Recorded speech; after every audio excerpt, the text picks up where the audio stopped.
Voilà, donc bienvenue à ce 5e webinaire consacré à tourisme et handicap et cette fois-ci à l'accessibilité des hébergements touristiques. Aujourd'hui, je serai accompagnée par deux intervenants que je vais présenter. Donc Isabelle, qui est donc propriétaire du gîte aux Petits Oignons dans le 44, dans Loire-Atlantique, et Christian, qui est directeur de la mission handicap du groupe Accor, et moi-même, hein, Sophie Papin, sur tourisme et handicap, donc correspondante pour la région Pays de la Loire et évaluatrice au niveau national. Petit rappel de comment va se dérouler le webinaire. Je vais commencer par prendre la parole pour vous expliquer un petit peu de quoi on parle en fait, hein, du handicap. On fera aussi un petit point sur finalement ce qu'on attend en fait d'un hébergement accessible. Et puis ensuite, je laisserai la parole à nos deux intervenants qui vous expliqueront un petit peu ce qu'ils ont mis en place à la fois donc sur le gîte et puis sur le groupe Accor. Voilà. Donc, je vous propose de commencer par le petit rituel. Donc, désolé pour ceux qui effectivement sont là depuis le 5e webinaire. Les chiffres, vous allez finir par les connaître, mais c'est vraiment toujours important, hein, de rappeler les chiffres qui font le handicap aujourd'hui en France. Je vous rappelle nos 12 millions de personnes qui sont déclarées en situation de handicap sur le territoire français, soit environ un Français sur 6. Sur ces 12 millions, voilà, on dit toujours c'est 12 millions de personnes, mais c'est vraiment 12 millions de familles, puisque derrière chaque personne, il y a toujours une famille, des accompagnants qui, en fait, font qu'aujourd'hui, le marché lié à l'accessibilité touristique est un marché qui représente à peu près 30%, hein, de l'économie touristique. Donc assez important aussi comment dire, à mettre en valeur. Hop, je regardais, il y avait un petit chat au cas où si c'était par rapport au son. Et puis, voilà, vous rappelez également les chiffres aussi de l'AH, l'allocation adulte handicapé, pour les personnes en fait en situation de handicap qui ne travaillent pas et qui sont bénéficiaires. Et puis aujourd'hui, le taux de pauvreté aussi des personnes en situation de handicap en France.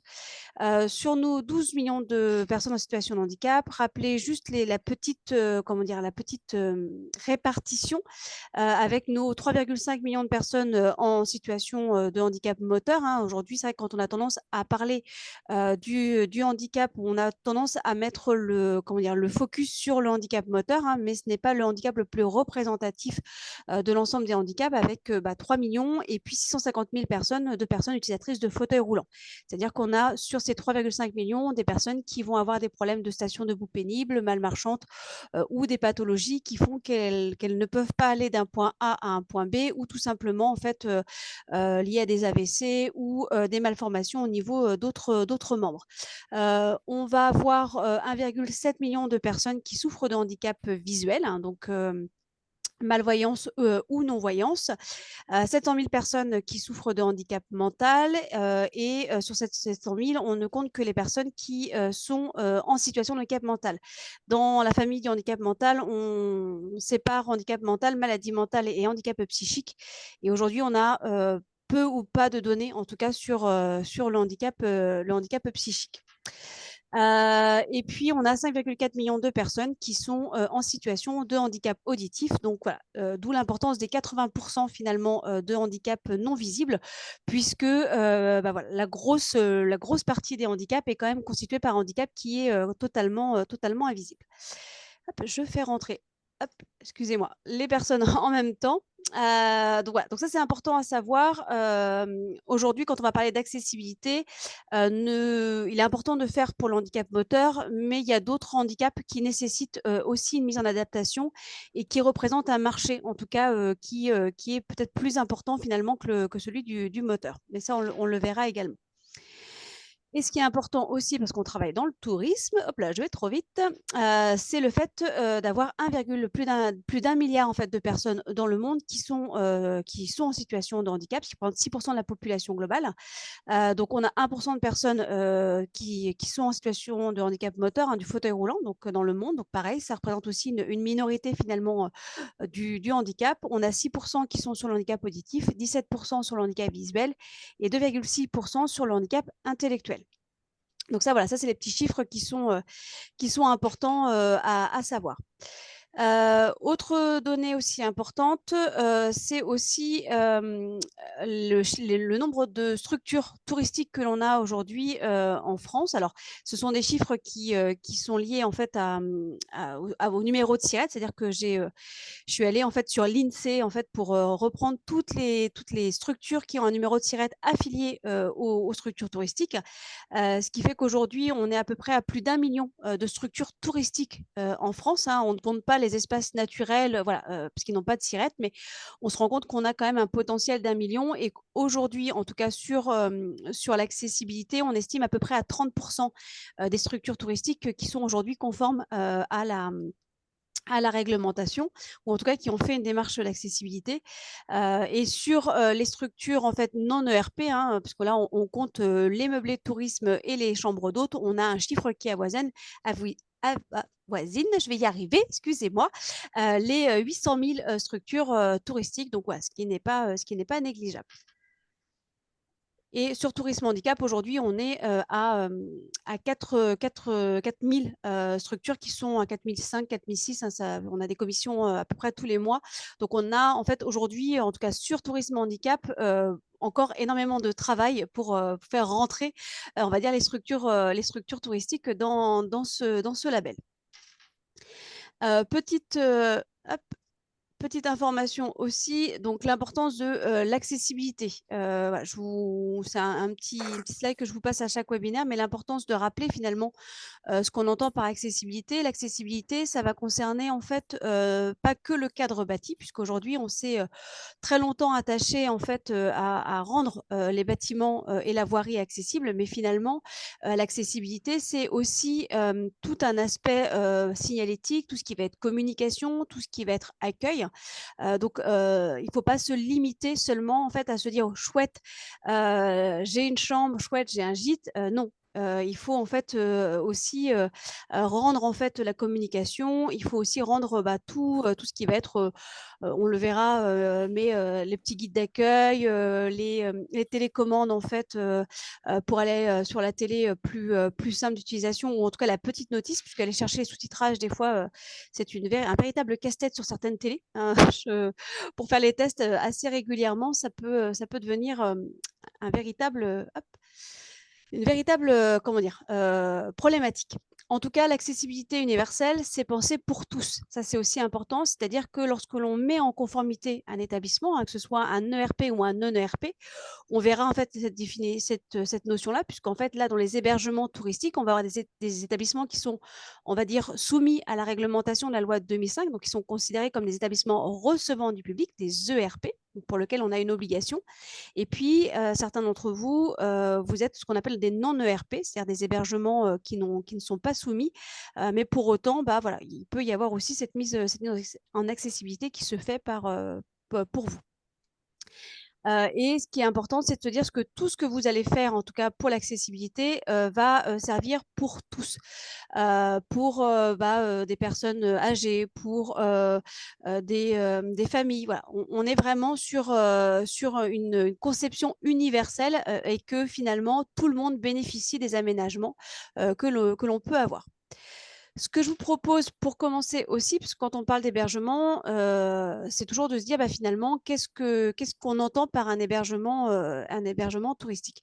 Là, je vous ai rappelé en fait dans les prochains slides quelques notions aussi importantes de ce que l'on met et puis des réglementations et des obligations qu'on peut avoir sur ça. La première chose, c'est finalement qu'est-ce qui est un ERP, qu'est-ce qui n'est pas un ERP et quelles sont les obligations. Tout à l'heure, on a vu dans les chiffres, on a 860 000 prestataires non ERP, donc meublés de tourisme ou chambres d'hôtes. Aujourd'hui, les meublés de tourisme et les chambres d'hôtes n'ont pas d'obligation réglementaire de se mettre en conformité, sauf si on est sur un gîte de groupe, c'est-à-dire dès lors qu'on a plus de 15 personnes accueillies, ou dès lors que la chambre d'hôte dépasse les 5 chambres ou 15 personnes accueillies. Donc ça, c'est la petite notion que l'on va avoir en tout cas sur ces deux en fait, comment dire, établissements. Ensuite, on va avoir les hôtels et les campings où là, au-delà finalement de l'accessibilité des cheminements, des espaces publics, de la salle de petit déjeuner et puis des salles de réunion, on va avoir l'obligation de mettre en conformité les chambres. Donc, pour les hôtels, on a un quota de 1 chambre pour 20 chambres. Donc, un établissement qui aurait 15 chambres va avoir 1 chambre à se mettre en conformité. Pour un établissement qui aurait 45 chambres, il va en avoir 2 et puis par tranche de 50, on va en rajouter 1. Pour les campings, là, on est sur une réglementation qui est un peu plus complexe puisqu'on a en fait un petit vide juridique, on va dire, sur les campings. Donc, sont considérés en tout cas comme ERP, établissement recevant du public, toutes les parties en fait en dur des campings, c'est-à-dire l'accueil, les blocs sanitaires, le restaurant et puis les salles d'animation quand elles sont avec une dalle de béton. Et puis, on va avoir ce qu'on appelle des IOP, installations ouvertes au public. Donc, ce sont les cheminements que l'on peut avoir sur les campings. Il n'y a pas aujourd'hui d'obligation réglementaire sur les mobil-homes ou sur ce qu'on appelle les hébergements en fait, qu'on peut avoir sur les campings. Par contre, on a une préconisation que nous, on va avoir pour Tourisme Handicap et qui a tendance à être prise par les campings, c'est-à-dire qu'on va avoir un mobil-home, un chalet, une yourte, voilà, en tout cas un hébergement léger pour 20, 2 pour 50 et puis un par tranche de 50. Donc ça, c'est important. Et sur les campings, ce qui est important, c'est qu'aujourd'hui, on a des fournisseurs, en tout cas de camping, qui ont des modèles spécialisés qui sont dessus. Alors, on comprend que c'est vrai que le budget est assez important sur ces mobil-homes, en fait, mais bon, c'est quand même une plus-value assez importante de pouvoir en fait mettre en conformité une partie de ses équipements. Autre importance aussi, c'est la formation. Aujourd'hui, dans l'accessibilité, on dit toujours il y a 50% qui sont liés au cadre bâti, c'est-à-dire à l'accessibilité pure de l'établissement. Et puis, on a 50% qui sont l'humain. C'est-à-dire qu'aujourd'hui, une grosse partie de l'accessibilité va être gérée par les personnes qui vont recevoir. Et puis, les personnes en situation de handicap sont en capacité, en tout cas, de se dire oui, j'ai une non-conformité peut-être sur telle ou telle chose, mais l'humain va venir compenser pour permettre à la personne d'accéder. Donc, en tout cas, former les personnes à l'accueil des personnes en situation de handicap ou en tout cas de la sensibilisation est aujourd'hui une chose qui est primordiale pour comprendre et accueillir pleinement. Sur les meublés et les chambres d'hôtes, on n'a pas d'obligation de formation, mais en tout cas, se former lorsque il y a la possibilité via les réseaux, en fait, des fois certains relais en fait d'office de tourisme ou les gîtes de France ou Clés Vacances ou d'autres prestataires vous proposent des formations. Il ne faut pas hésiter en tout cas à y aller pour pouvoir en fait être en capacité de mieux accueillir. Par contre, pour les établissements recevant du public, on a plusieurs obligations. Déjà, pour ceux qui sont en classement d'étoiles, aujourd'hui, on a en fait les formations qui font gagner des points, en tout cas sur le classement, donc ce n'est pas négligeable. Et puis, on a la réglementation, et cette réglementation, elle nous dit qu'en fait, dès lors qu'on accueille plus de 200 personnes, donc on doit mettre en place une formation à l'accueil des publics en situation de handicap. Donc là, je vous ai mis en fait le petit texte qui ressort de l'ordonnance du 26 septembre 2014 et qui a été complété par la loi de 2015. Bon, voilà, on ne va pas faire dans toutes les lois, mais en tout cas, je vous ai mis en tout cas la référence qui dit que l'acquisition de connaissances dans le domaine de l'accueil et de l'accompagnement des personnes handicapées est obligatoire dans la formation des professionnels appelés à être en contact avec les usagers et les clients des établissements recevant du public. Alors là, il faut bien faire la différenciation. C'est-à-dire que si vous rentrez dans un processus tourisme et handicap, on va vous demander qu'une personne, à minima, soit formée, donc le référent et des personnes à l'accueil. Donc ça, c'est tourisme et handicap. Et puis, il y a la réglementation qui vous demande, en fonction de si vous accueillez plus de 200 personnes ou moins de 200 personnes, soit d'être formé pour l'ensemble du personnel ou bien d'avoir juste une sensibilisation avec un petit registre dans lequel les personnes viennent en tout cas compléter du coup avec une signature comme quoi ils ont bien été formés. Je vous ai remis également le petit texte voilà, qui vient de écologie.gouv.fr sur lequel on peut retrouver en fait cette notion d'accessibilité pour la formation. Donc ça, c'est le premier point important. Ensuite, très rapidement, là, on va balayer deux, trois petits critères pour vous permettre après de pouvoir mettre en conformité. Et puis, vous aurez également nos deux intervenants qui vont vous parler de la démarche qu'ils font dans leurs établissements. En tout cas, l'accessibilité, excusez-moi, elle comporte en tout cas différentes parties, ce qu'on appelle nous la chaîne de déplacement, en tout cas la chaîne d'usage d'un établissement. La première chose, c'est le stationnement. On va avoir les cheminements, les accès, donc ça va être effectivement si vous avez des J-codes, des portes, l'accueil, la cuisine, tout ce qui va être salle de petit déjeuner ou salle à manger, la signalétique, les documents d'accueil, la chambre, les commodités et les extérieurs, les équipements. Rapidement, je vais dérouler plusieurs slides où je vous reprends les principales caractéristiques de chacune des parties. Vous aurez également à disposition, quand je vous renverrai le webinaire et la présentation, des documents annexes qui vous permettront d'aller plus loin, en tout cas dans ça, parce que l'objectif, c'est pas aujourd'hui de faire une formation. Et puis, vous verrez que vous avez également des contacts dans les différents départements et régions, hein. Je sais que sur le webinaire, on a pas mal de référents tourisme et handicap départementaux. Voilà, donc se rapprocher d'eux, en tout cas, pour pouvoir avoir aussi des conseils. En tout cas, le stationnement. Aujourd'hui, la difficulté que l'on a, c'est que on a des stationnements qui sont plus ou moins conformes. En tout cas, une place est une place qui doit faire 3,30 m. 3,30 m, c'est tout simplement l'espace de la voiture et la porte ouverte totalement de la personne pour qu'elle puisse sortir. Donc ça, c'est important de se dire qu'il faut vraiment avoir ça et pas de jardinière, pas de rack à vélo, en tout cas qui déborde sur la place, puisque si vous mettez en fait d'autres équipements, la personne ne pourra pas sortir, en tout cas de sa voiture. On a un marquage obligatoire pour les ERP, pour les meublés et chambres d'hôtes. Vous n'avez pas d'obligation en fait de marquage, hein, puisque qui dit marquage, voilà, vous généralement en fait ça contraint en tout cas les autres personnes qui ne seraient pas en situation de handicap à ne pas pouvoir se stationner en tout cas près du meublé. Mais en tout cas, on vous demande d'avoir en tout cas un sol qui soit non meuble, c'est-à-dire qui ne bouge pas de cailloux, pas de sable, pas d'herbe, en tout cas quelque chose qui puisse sur laquelle la personne peut pouvoir en tout cas se stationner et aller directement aux accès. Donc ça, c'est important. Donc la place de parking, matérialisée ou pas, mais en tout cas, il faut quand même qu'on ait un espace où la personne va pouvoir se stationner. Ensuite, on va avoir toute la partie des digicodes. Digicodes, sonnettes, voilà. Des fois, on a des établissements qui disposent de ça. Alors, ça peut être pour des établissements hôteliers ou des campings, c'est le digicode pour entrer. Ça peut être le digicode pour les accès de nuit.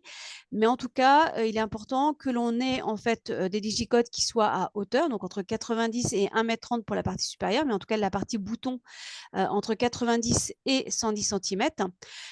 Il faut qu'on puisse les toucher, c'est-à-dire qu'aujourd'hui, on a de plus en plus de digicodes qui sont tactiles, complètement tactiles.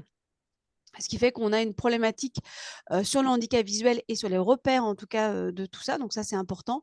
Le petit ergot sur le 5 hein, pour permettre à la personne de repérer en fait les différentes touches du clavier. Et puis, si on est sur un visio, en tout cas, que la personne puisse avoir en fait une petite lumière qui lui indique que l'appel a été pris en compte pour que voilà, elle n'attende pas si c'est une personne qui est sourde, qu'elle n'attende pas bêtement en disant ma personne me répond et que quelqu'un peut effectivement lui répondre, mais elle n'entend pas pour le coup. Donc ça, c'est important. Et puis bien d'avoir nos 80 par 1,30 m à notre espace d'usage devant le digicode pour que la personne elle puisse y accéder pour faire le code. Donc ça, c'est un petit peu quelques petites règles techniques. Les portes, alors aujourd'hui, on a souvent beaucoup de problèmes avec les portes, hein, soit les portes qui sont trop lourdes, soit les portes qui ne sont pas à la bonne taille. Mais en tout cas, il faudrait qu'on ait un passage utile de 83 cm, puisque le fauteuil faisant 80 cm, pour que la personne puisse passer aisément, il faut à minima qu'on ait 83 et qu'elle ne se raye pas les mains en passant. Et puis après, on a des tailles de portes qui sont beaucoup plus grandes en fonction de la taille de l'établissement, hein, puisque si un établissement est un ERP du premier groupe de 1 à 4, en fonction en fait, de la capacité accueillie, on a des tailles de portes qui peuvent être un peu plus hautes. Le fameux seuil de porte, pas plus de 2 cm, donc ça, c'est aussi une obligation, hein, puisque dès lors qu'on a un seuil de porte à passer, eh bien, on a une difficulté pour la personne à franchir l'obstacle. Des portes, si vous avez des grooms, attention à ces grooms qui sont généralement très lourds et qui empêchent soit l'ouverture ou soit à la personne de sortir. Donc, on estime en fait qu'une porte facilement préhensible est une porte, si elle a un groom, qui ne dépasse pas les 50 newtons. C'est la mesure en tout cas de la porte. Le petit test que vous pouvez faire, c'est avec votre petit doigt. Si vous arrivez à ouvrir la porte avec le petit doigt, dites-vous que la personne en situation de handicap pourra assez facilement l'ouvrir. Bon, ça reste un outil à peu près que tout le monde a, un petit doigt, donc c'est plus simple qu'un newtomètre. Et puis, ce qui est important aussi, c'est que la porte, elle puisse s'ouvrir à 90%, puisque pareil, la personne, elle a besoin de passer. Donc, si la porte, elle est bloquée par une petite butée, par un meuble ou par autre chose, eh bien, la personne ne pourra pas aisément rentrer.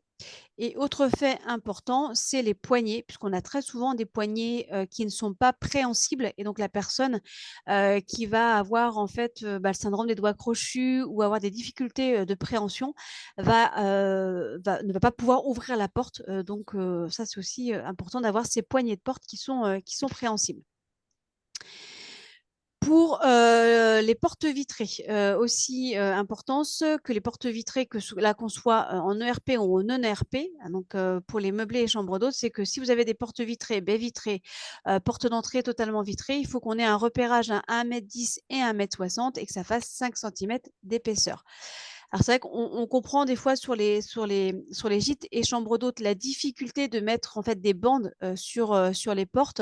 Alors on vous demande pas forcément de mettre les bandes en fait vertes, rouges, voilà. Mais aujourd'hui on a pas mal d'outils, en tout cas de décors, qui nous permet en tout cas de faire quelque chose de joli et d'agréable à regarder et qui va permettre à la fois aux oiseaux, aux personnes en situation de handicap, de ne pas se prendre la porte ou à toute personne, puisqu'en fait on se rend compte que il y a quand même pas mal de gens qui se prennent des portes vitrées. Donc ça peut être utile pour tout le monde. Ensuite, l'accueil. Alors l'accueil, ça va concerner essentiellement les ERP, donc camping ou gîte de groupe. Généralement, vous n'avez pas forcément d'accueil, mais en tout cas, hôtellerie et camping. On vous demande d'avoir une partie ABC. Donc là, vous avez les dimensions de la partie ABC. Aujourd'hui, de plus en plus, dans les structures d'accueil, on a des bureaux. C'est-à-dire qu'avant, on avait un comptoir haut et puis une partie abaissée. Aujourd'hui, les aménagements ont plutôt tendance à être des comptoirs bas pour tout le monde, ce qui fait qu'on stigmatise un tout petit peu moins le guichet PMR. Voilà. Mais en tout cas, il faut à minima avoir une partie basse pour que la personne puisse arriver, faire les formalités de check-in et de check-out sans avoir à se sentir un petit peu plus inférieur. Là, vous avez sur le côté la petite oreille barrée avec le T. Ça représente ce qu'on appelle la boucle magnétique. Donc, la boucle magnétique, là, je vous ai remis les obligations, sont concernés par l'obligation d'avoir une boucle magnétique. Tous les établissements qui ont une mission de service public. Donc, c'est pour ça qu'on retrouve généralement les boucles magnétiques dans les mairies, dans les postes, voilà, ou aux impôts, pour ceux qui y vont. Et puis, on a aussi les ERP de première et deuxième catégorie et les ERP de troisième et quatrième catégorie qui ont fait l'objet de travaux depuis 2017. C'est-à-dire que pour les établissements qui n'ont pas fait de travaux et qui sont en troisième et quatrième catégorie, il n'y a pas d'obligation d'avoir cette boucle magnétique qui est un amplificateur de son pour les personnes qui sont malentendantes. Par contre, il faut savoir que si un jour vous rentrez dans la démarche tourisme handicap, c'est un équipement qu'on vous demandera d'avoir, en tout cas pour le handicap auditif. Une des grosses problématiques que l'on a aussi dans les meublés, c'est la cuisine. Alors là, vous avez différents aménagements qu'on peut trouver. En haut, vous avez un aménagement où là, en fait, on a un espace évité à la fois sous l'évier et sous la plaque de cuisson. On demande à minima qu'on ait un espace évité sous la plaque, sous l'évier, puisqu'en fait, on peut difficilement faire la vaisselle de côté. Sous la plaque de cuisson, c'est vraiment le plus. Mais voilà, on estime que techniquement, une personne peut faire la cuisine de côté. Par contre, la vaisselle, un tout petit peu plus compliqué. Mais si vous avez les deux, c'est encore mieux. Sur la photo du bas, là, vous voyez l'espace évidé que sous l'évier. Et sur l'autre photo, où là, vous avez l'impression qu'il n'y a pas d'espace évidé, en fait, c'est un aménagement qui a été pensé avec des caissons amovible. C'est-à-dire que là, en fait, quand le gîte n'est pas occupé par une personne en situation de handicap moteur, on vient replacer en fait les caissons amovibles qui sont sur roulette dans l'espace, les deux espaces évidés.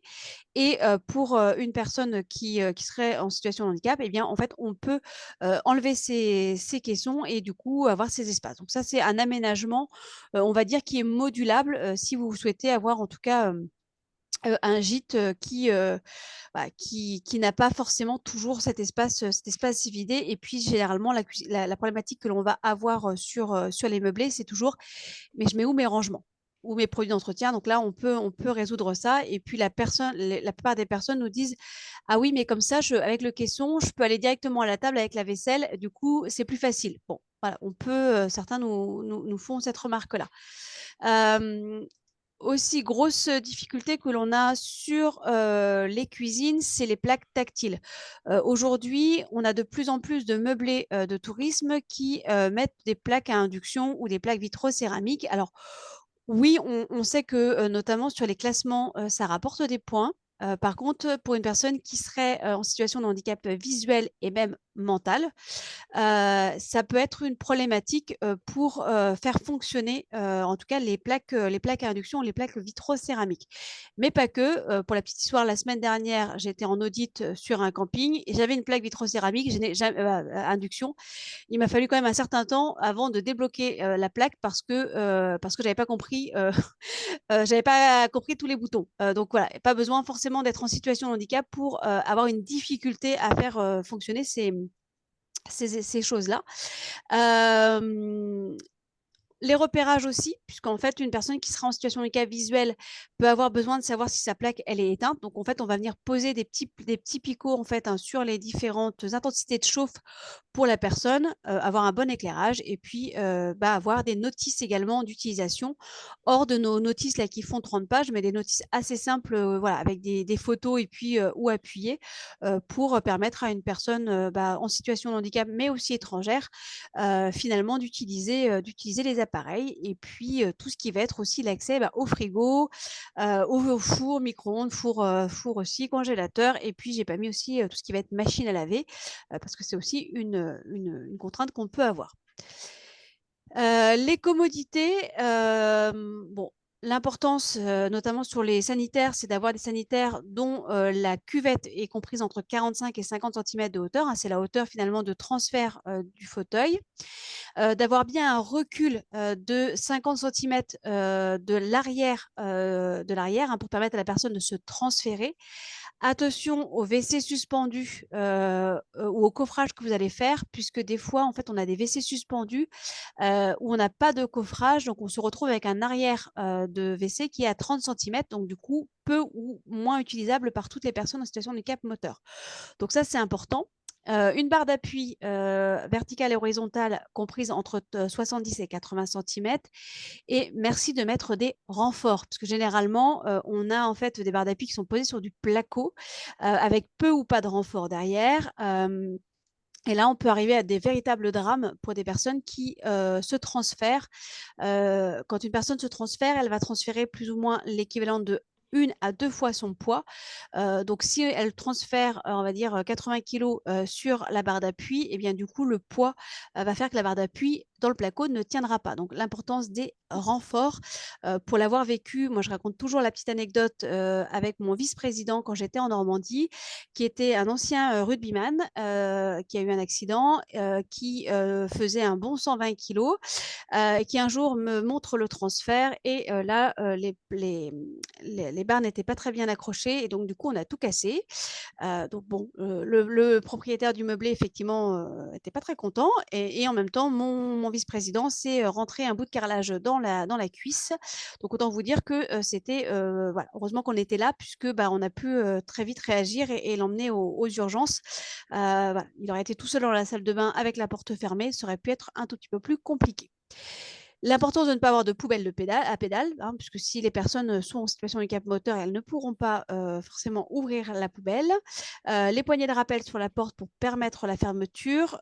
Pareil, si vous avez une porte à galandage ou une porte coulissante, qu'elle soit facilement préhensible. Aujourd'hui, on a des tas de dispositifs qui permettent de faciliter l'ouverture. et la fermeture, et puis d'avoir des contrastes de couleurs. Ce qui est important, c'est qu'une salle de bain, même si c'est une salle de bain PMR, elle peut être jolie. On peut faire des choses très, très belles. Donc, jouer avec les matériaux, jouer avec les contrastes, c'est aussi très important pour permettre de faire un contraste par les couleurs de carrelage ou la couleur du sol. La salle de bain, là, par exemple, vous avez un exemple en fait d'une chambre d'hôte qui est en Vendée. Donc là, on a comment dire, un contraste qui s'est fait entre le bac de douche, le carrelage de la douche et puis le carrelage hors de la douche. Donc là, c'est pareil. Donc, on a la notion des contrastes. La barre d'appui aussi est toujours avec les renforts. Une douche thermostatique pour éviter que les personnes ne se brûlent. Et là, vous voyez sur le thermostat, on a en fait des petits picots qui favorisent en tout cas l'appréhension plus simple pour la personne, mais pour tous. C'est-à-dire qu'on a tous fait le test, je pense, un jour d'être dans une douche. On a du shampoing, on essaye de tourner ses boutons, mais ça glisse. Là, le fait d'avoir un petit picot, et du coup, ça facilite aussi pour tout le monde l'accès. Le siège de douche, alors certains mettent des sièges de douche fixés au mur. On a aussi des sièges de douche amovibles qui permettent à la personne de positionner son fauteuil en fonction de ses besoins. C'est-à-dire que si on a une personne qui est hémiplégique, ça lui permet effectivement de positionner le fauteuil en fonction de son handicap.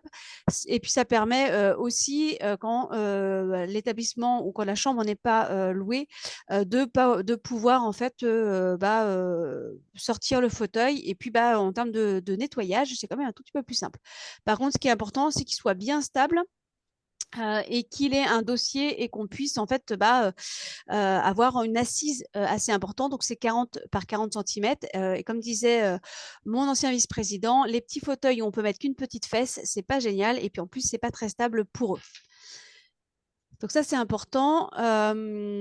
Sur tout ce qui va être aussi lavabo, donc là, par exemple, vous avez une photo d'un lavabo, ce qu'on appelle ergonomique, qui permet à la personne de s'approcher au maximum. Et puis là, on va penser à tout ce qui est équipement. Au-delà du lavabo, on va penser au miroir, si vous avez des savons, si vous avez tout ça, donc à ce qui soit compris à entre 90 et 1,30 m au maximum, en tout cas pour tous les équipements. Donc, toujours penser global et toujours penser contraste. C'est-à-dire que plus on peut avoir de contraste dans la salle de bain, au niveau des interrupteurs, au niveau en fait là par exemple du miroir, plus on va permettre à une personne qui est en situation de handicap visuel de pouvoir détecter en fait les différents équipements. Et puis, ça peut faire aussi très joli, plutôt qu'une salle de bain toute blanche, toute aseptisée, comme on a pu l'avoir au premier temps, en tout cas de l'accessibilité. Et puis la chambre, donc la hauteur du lit, pareil que pour les sanitaires, entre 45 et 50. On vous demande, alors un minimum d'avoir un lit de 140, même si on sait qu'un lit de 140, c'est assez petit et moyennement confortable, en tout cas pour certaines personnes en situation de handicap. Mais on sait que des fois, dans la chambre, vous jouez à Tetris. C'est-à-dire que des fois, on a pensé la chambre avec nos fameux 90, 90, 120, et que des fois, au moment d'installer le lit, on se dit ah mince, j'aurais bien voulu mettre un 160, et du coup, on se retrouve à devoir mettre un 140 parce qu'en fait, on n'a plus les espaces de chaque côté. Donc ça, c'est pareil à penser quand on fait l'aménagement des différentes chambres, de se dire est-ce que je veux un 160? Dans ces cas-là, il faut que ma chambre soit un peu plus grande pour avoir toujours nos 90-90 de chaque côté. Et ce qui est important aussi, c'est de pourquoi pas avoir 2 lits qu'on puisse séparer, notamment dans tout ce qui va être hôtellerie, pour que si la personne elle ne vient pas avec son conjoint et qu'elle vient avec son accompagnateur, elle puisse en fait ne réserver qu'une seule chambre et ne pas avoir un surcoût à payer pour son accompagnateur, pour avoir une deuxième chambre. Voilà, parce que généralement ils dorment pas dans le même lit. Donc ça, c'est aussi important. Rappelez-vous, en fait, la plupart vivent en dessous du seuil de pauvreté, donc leur faciliter en tout cas le départ avec ces petites choses-là, c'est quand même assez importante. Tout ce qui va être interrupteur, tout ce qui va être aussi prise, donc important pour que si la personne elle a un fauteuil électrique à recharger, un appareil pour l'oxygène, qu'elle puisse avoir une prise à plus de 45 centimètres de hauteur. Donc attention aussi quand vous êtes sur un gîte qui est en cours de construction, généralement on pose en tout cas les interrupteurs avant que le sol ne soit fait. Donc on se retrouve après, une fois que la chape est finie et que le carrelage est fini, bah, on n'a plus les 45 centimètres. Donc nous on conseille de le mettre à 90-110 au niveau de la tête de lit. Comme ça vous êtes à peu près sûr que tout ce qui est interrupteur et prise sont à la bonne dimension. Penderie à moins d'1,30 m et puis les contrastes de couleurs aussi qui sont importants. Ce qui est important aussi, c'est que la chambre, si possible, soit à côté de la salle de bain avec un accès direct, mais pas trop loin, puisque la plupart du temps, les personnes vont être amenées à se changer sur leur lit. Donc, elles n'ont pas spécialement envie de traverser le salon et la cuisine toutes nues sur leur fauteuil ou voilà. C'est un petit peu moins sympathique pour aller en fait à la salle de bain. Donc c'est vrai que c'est leur faciliter aussi en tout cas la vie d'avoir une salle de bain contiguë en tout cas à la chambre sur laquelle elles puissent avoir un accès direct. Et je finirai encore un autre petit slide après, avant de passer à nos intervenants, mais sur tout ce qui va être les extérieurs. Donc, quand on a accès aux extérieurs, attention aux baies vitrées, ou des fois, en fait, on a des baies vitrées qui ne permettent pas le passage, puisqu'on a en fait, on a le seuil. Donc, aujourd'hui, les poseurs de baies vitrées sont en capacité de nous faire des seuils en fait extra plats, avec la difficulté bien sûr de l'eau, mais aujourd'hui on peut faire des choses assez sympathiques. L'accès à la terrasse, parce que généralement, ou au balcon, parce qu'on a généralement en fait pas d'accès au balcon ni à la terrasse, ce qui est un peu dommage quand on a des extérieurs. Et si vous avez une piscine ou d'autres équipements, essayez. Alors, on le sait que ça a un coût assez important, mais essayez d'avoir en fait des systèmes de mise à l'eau possibles. Et puis, l'accès à tout ce qui est équipement, barbecue, hein, ça reste, voilà, les personnes aiment aussi faire la cuisine. Donc, laissez-leur l'accès aussi à tout ça. Et puis, pour finir, l'importance aussi de communiquer, puisqu'aujourd'hui, on se rend compte qu'on a énormément d'établissements qui sont accessibles, soit des hôtels, des campings ou des meublés tourisme et chambres d'hôtes, mais on a un vrai fossé entre l'offre et la demande.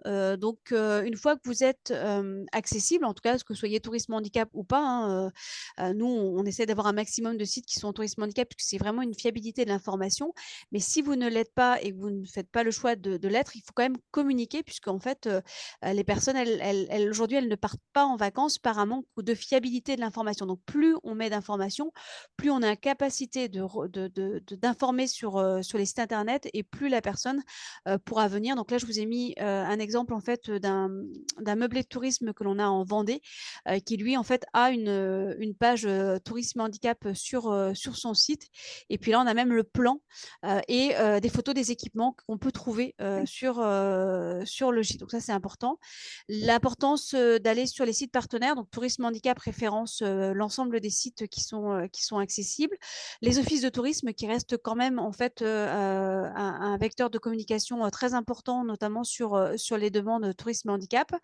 Les partenaires Gîtes de France, les vacances, voilà, tous ces réseaux-là. On a aussi aujourd'hui énormément de groupes Facebook. Donc là, je vous en ai mis un qui est assez importante, qui est En vacances avec mon handicap, qui est un groupe dans lequel en fait la communauté va poser en fait des questions en disant moi je veux partir en vacances à tel endroit, qui est déjà allé, qui peut me donner un tuyau sur tel ou tel gîte. Et donc n'hésitez pas en tant que propriétaire d'établissement avec des chambres, en tout cas de pouvoir renseigner, d'aller sur cette communauté-là, et puis de dire moi j'ai un établissement, et ils vont vous demander également des photos. Voilà, tout ça c'est important aujourd'hui. L'accessibilité passe aussi beaucoup par le bouche à oreille entre personnes en situation de handicap sur les tests de ce qu'ils ont déjà fait. Donc ce site-là, on le voit bien, parce que moi je fais partie de la communauté aussi de ce groupe-là. Ils demandent, voilà, je veux aller à tel endroit. Est-ce que quelqu'un y est déjà allé? Qui peut me donner les tuyaux d'un établissement? Qu'est-ce qu'on peut visiter? Donc voilà, c'est vraiment, vraiment ça qui est important. Autre importance aussi, et là c'est des petites ressources. Là je vous ai mis le site de l'association Tourisme et Handicap qui dispose de pas mal d'informations sur l'accessibilité générale, sur le registre public d'accessibilité, sur les cahiers des charges, mais aussi avec des tuyaux sur la com. Le site d'Atout France, puisque Tourisme Handicap est un label qui est aujourd'hui géré par Atout France. Là, je vous ai mis également un guide qui a été fait donc en partenariat avec donc Tourisme Handicap et Gîtes de France, qui est oui aux hébergements accessibles, aux beaux hébergements accessibles à tous, puisque voilà, nous on le dit toujours, on peut faire accessible et faire beau. Et voilà, ce n'est pas incompatible, et au contraire, voilà, les personnes vous remercieront de faire de très beaux établissements, mais même pour vous, vous le verrez que c'est plutôt top. Et puis là, on a en fait également un guide donc, qui est un petit peu plus, qui date d'un peu plus, qui est un guide qui avait été fait par la DMA, la délégation ministérielle de l'accessibilité, qui s'appelle Café, hôtel, restaurant et discothèque, bon, sur réussir l'accessibilité, où là également on a pas mal de conseils. Donc voilà, donc là je vous ai brossé rapidement un petit peu ce qu'on entend par un hébergement accessible. Et là, ce que je vous propose, c'est qu'on va aller à la rencontre de Isabelle, qui est en fait propriétaire donc d'un établissement, donc le gîte aux Petits Oignons, dans le 44, donc pas très loin du lac de Grandlieu, donc de Nantes. Voilà, qui va nous expliquer un petit peu tout ce qu'elle a mis en place pour l'accessibilité. Hop, Merci Sophie. je vous laisse la Bonjour main, à Isabelle. tous. Oui, merci beaucoup Sophie. Bonjour à tous. Donc Isabelle Anache, je suis effectivement propriétaire du gîte aux Petits Oignons à la Marne en Loire-Atlantique. Je suis originaire des Hauts-de-France et je suis allée en Loire-Atlantique exprès pour ouvrir ce gîte.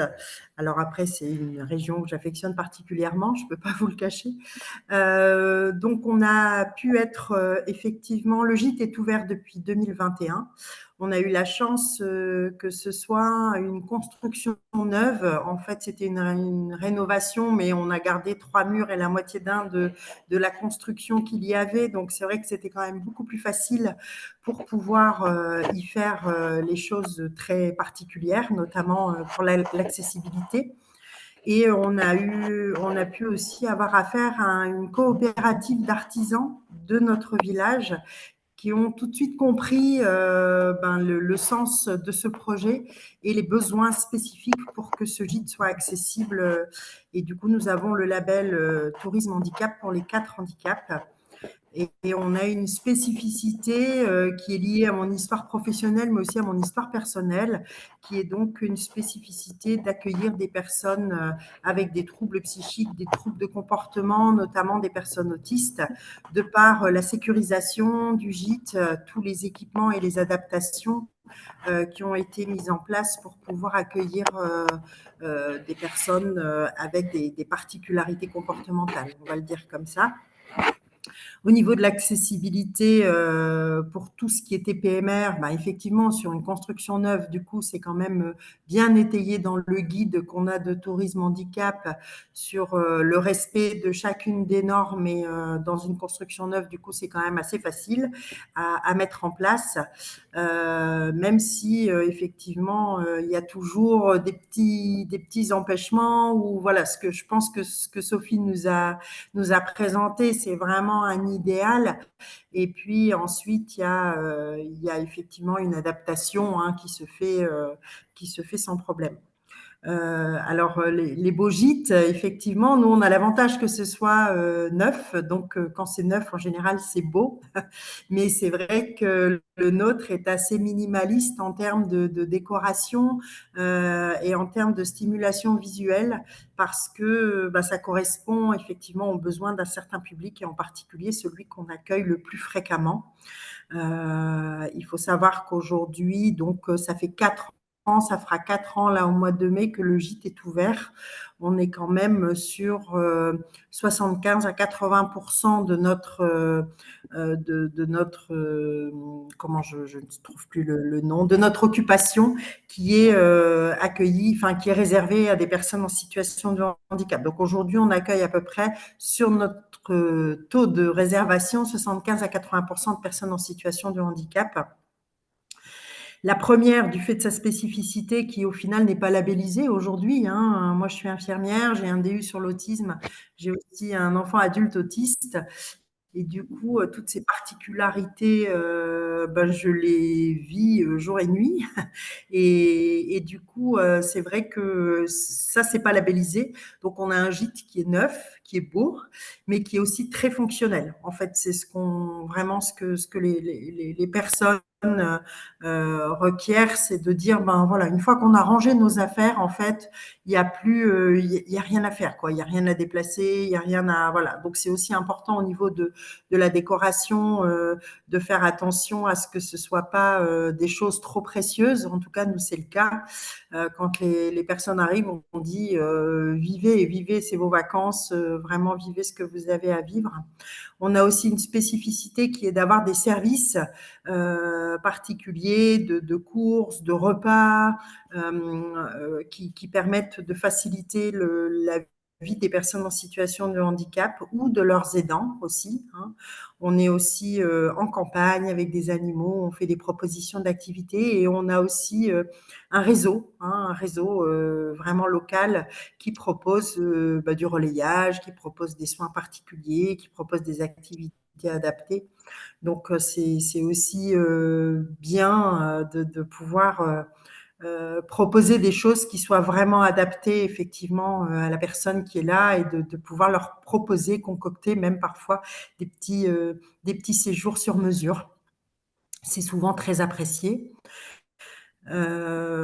Ensuite, on est dans un petit village, donc c'est vrai qu'on a aussi sensibilisé le voisinage hein, sur l'accueil des personnes en situation de handicap, d'autant que nous, quand on a affaire à des personnes ou avec des troubles de comportement, bah, parfois ça s'entend. Et du coup, où il y a des fugues dans le village, etc. Et du coup, c'est pas simple. Donc, on a vraiment sensibilisé et les élus, mais aussi le voisinage. Hein. Donc, il n'y a pas si longtemps, il y a le voisin qui a sorti son quad pour aller récupérer un adolescent qui se sauvait à travers champs, en fait. Donc, voilà, c'est une solidarité, mais les gens comprennent un petit peu les particularités bon, et de la part des personnes accueillies, de nous savoir aussi avertis sur bah, des comportements différents ou même parfois un physique qui n'est pas toujours évident à regarder ou un matériel qui est assez impressionnant hein, quand les gens débarquent avec leur fauteuil roulant électrique et puis leur matériel perso c'est vrai que c'est pas toujours évident hein, il faut y être sensibilisé et du coup je sais que enfin voilà dans le secteur en tout cas je suis aussi sollicitée et ça fait partie maintenant de mon activité aussi indépendante c'est d'accompagner des personnes qui ont des hébergements touristiques pour pouvoir aider à aménager sur des personnes avec des troubles sensoriels. Hein. Donc les spécificités du gîte, par exemple, c'est qu'on essaye de diminuer toutes les stimulations, qu'elles soient visuelles, auditives et sécurisées. Donc on a une chambre, par exemple, qui est insonorisée. On a beaucoup de matériel adapté pour des stimulations sensorielles ou au contraire hyposensorielles. Et on a mis des clés sur les portes vitrées, toutes les portes ferment à clé, le jardin est complètement sécurisé. Enfin voilà, il y a vraiment tout un équipement. On a des boules de tennis en dessous des pieds de chaise pour éviter les bruits. Hein. On a vraiment ce souci que les choses soient bien tolérées parce que déjà quand on part en vacances en situation de handicap, ben on sait qu'on se déplace avec son handicap et que ça demande de l'adaptation parce que chez soi, on a quand même ses habitudes et ses propres adaptations. Donc, aller ailleurs, c'est retrouver un confort et une sécurité qui est complètement nécessaire. Alors, c'est vrai que sur 8 jours de vacances, il faut commencer à tout chambouler, à tout repérer, adapter, etc., bah, c'est un petit peu compliqué. Donc, on est vraiment très attentif à ça. Donc, on peut aussi proposer aux gens de faire de la location de matériel médical que personnellement on réceptionne, on installe. On dit aux gens qui peuvent aussi se faire livrer les courses, par exemple, que nous, on installe dans le frigo, dans le congélateur, qu'on leur met à disposition pour que quand ils arrivent, ils soient déjà voilà, sur le point de se poser et ne pas de commencer à aménager et essayer de s'occuper de la partie pratique et contrainte. Voilà, globalement, Sophie, je ne sais pas si j'oublie des choses ou s'il y a déjà des questions. Là, il y avait l'instrument que vous proposez aussi. Je ne sais pas Oui, si vous donc voulez voilà, en parler. ouais, donc on essaye hein, vraiment vraiment de proposer des activités très adaptées. Il fait pas toujours beau en Loire-Atlantique. Alors aujourd'hui, on a un grand soleil, mais c'est vrai qu'on est à 20 minutes de la mer et ça nécessite, c'est la campagne, c'est au calme, mais aussi ça nécessite d'être véhiculé. Donc on fait des propositions d'activités adaptées pour que ben, quand on n'a pas la possibilité de sortir ce jour-là, qu'on soit quand même sur du plaisir. Donc on a le Bao Pao qui est la baguette assistée par ordinateur de la puce à l'oreille, qui est l'association qui a créé cet instrument, qui est vraiment un accessoire musical, on va dire accessible à tous. Hein. Donc on se déplace au gîte, on a un partenariat avec, par exemple, une zoothérapeute qui se déplace avec ses lapins, qui se déplace avec ses petits animaux. Nous-mêmes, on a des ânes, on a des chèvres, on fait du pansage, on fait des balades avec les ânes. On a l'association Courir avec aussi, qui est proche de chez nous et qui propose des courses à pied dans une joëlette pour les personnes à mobilité réduite, mais pas que, hein, pour aussi des personnes qui sont pas du tout en mesure de pouvoir courir ou de profiter de, de se balader aussi longtemps. Voilà, donc ce sont des coureurs qui s'occupent de transporter la joëlette et la personne est souvent ravie de pouvoir participer à cette course. C'est d'ailleurs une association hein, qui organise vraiment des grands raids en Corse ou même à l'étranger pour pouvoir faire des courses avec des personnes en situation de handicap. Donc, on s'est aussi effectivement bien inséré dans un partenariat local pour avoir le plus d'activités adaptées possible. On a effectivement le jacuzzi aussi qui est à l'extérieur, mais qui est bien sûr chauffé, du coup, abrité. On a aussi des toiles qui permet effectivement de profiter hein, de l'eau sans que ce soit sans que ce soit une piscine. Et puis ben, comme je vous le disais, hein, le matériel médical, ben, là, c'est un lit médicalisé qui a été loué hein, pour le temps du séjour et qu'on installe. Et quand la personne arrive, le lit est fait et prêt. Voilà, on s'occupe des papiers, on s'occupe voilà, de rendre tous ces services pour essayer que le séjour soit le plus rapidement opérationnel et le plus agréable possible pour les personnes qui nous rejoignent. Et puis, vous aviez fait aussi une salle de bain assez grande pour pouvoir accueillir un lit aussi de douche, ce qui est assez C'est ça. rare. Voilà, ce qui est assez rare, Oui, voilà, aussi, c'est que vous aviez pensé à cette, oui, difficulté avec le voilà, un lit de douche, voilà, que vous aviez oui, à pour les demeure. personnes Voilà. handicapées. Mmh. Oui, oui, tout à fait, tout à fait. On a donc, moi j'appelle ça le chariot douche, mais c'est vrai que vous voyez, du coup, moi j'y pense plus parce que c'est ça fait partie de notre décor habituel, mais c'est vrai que c'est aussi très apprécié d'avoir le chariot douche et puis aussi tout ce qui est accessoires de puériculture, vraiment parce que ben les familles qui viennent avec des enfants en situation de handicap peuvent avoir d'autres enfants, des petits enfants, donc l'idée, on sait que quand on trinque-balle, excusez-moi l'expression, mais c'est un peu ça, le handicap et ses spécificités, d'avoir le moins de choses possible à prendre. Donc, on essaye vraiment d'avoir un équipement optimal pour faciliter la vie des parents et des aidants pendant le séjour. Et puis vous aviez pensé, alors je ne sais plus si on la voit là, mais la chambre, voilà, avec tout Oui, le hamac et voilà, tout sensoriel en tout oui, cas pour, voilà, donc c'est vrai que c'était une belle voilà. réalisation. Ouais, c'est un lit qui effectivement est encastrable, ce qui fait que la nuit, ben, c'est vraiment un vrai lit. Et la journée, il est replié dans son placard et ça permet de devenir une pièce avec effectivement tout le matériel sensoriel. C'est cette pièce qui est d'ailleurs insonorisée, qui est très appréciée et qui a des enceintes au plafond, a vraiment voilà tout un ensemble d'aménagements qui essaye de répondre aux besoins du plus possible de personnes accueillies, en fait. OK, merci. On fera peut-être la phase de questions après, donc voilà, après les deux interventions. Mais c'est important aussi, je rebondis juste sur ce que hop là, je bouge ma souris en même temps. Ce qu'a dit Emmanuel, tout à l'heure là dans les commentaires. N'ayez pas peur, hein. C'est vrai que voilà, je vous ai listé, tous les critères, mais l'objectif, c'est de vous dire que, vous pouvez être accompagné, hein, il y a, tous les relais, hein, qui sont là et puis, là, c'est effectivement aussi ce qu'a dit Isabelle, c'est l'idéal, hein. Nous, on a aussi on prend, les gîtes en fait, ou les établissements en fonction de leurs caractéristiques, parce que chacun est différent. C'est-à-dire que, les normes, elles se veulent, les plus, comment dire? Les plus, harmonieuses, universelles pour tous, mais on se rend compte que ce soit sur un camping, sur un hôtel ou sur des meublés chambres d'hôtes, vous avez tous des spécificités qui font que, il y a des choses qu'on va en fait, adapter ou qu'on va penser différemment.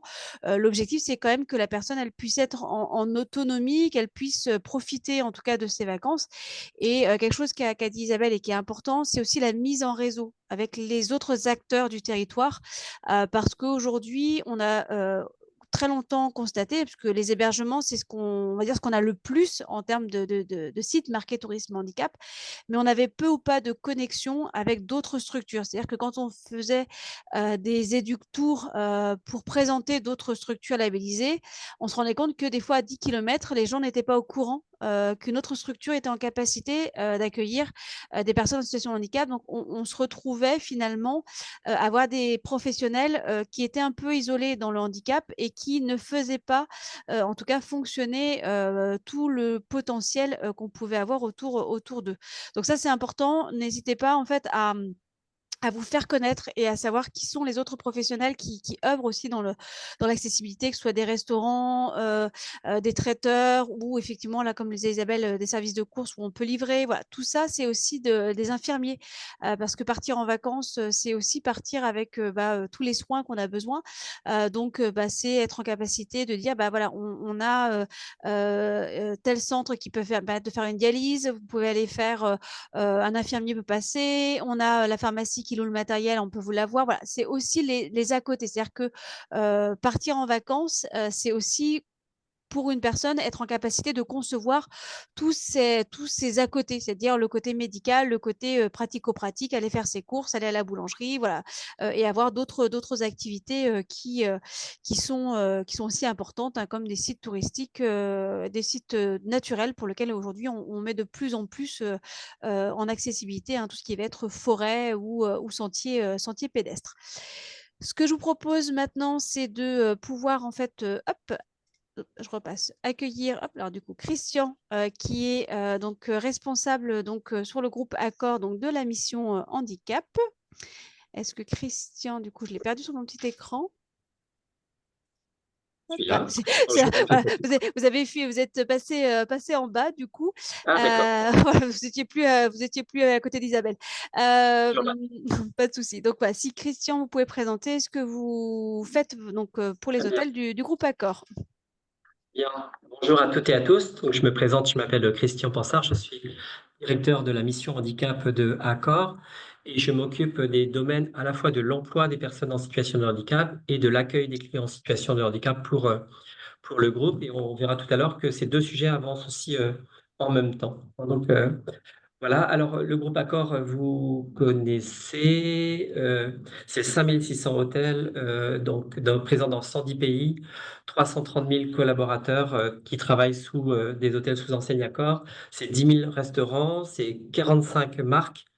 45 marques, on connaît peut-être les marques historiques de Accor, mais il y a bien d'autres marques qui vont donc des marques économiques jusque des marques ultra luxe en passant également par des marques lifestyle, hein. Donc voilà, et des marques lifestyle comme Mama Shelter par exemple ou d'autres marques.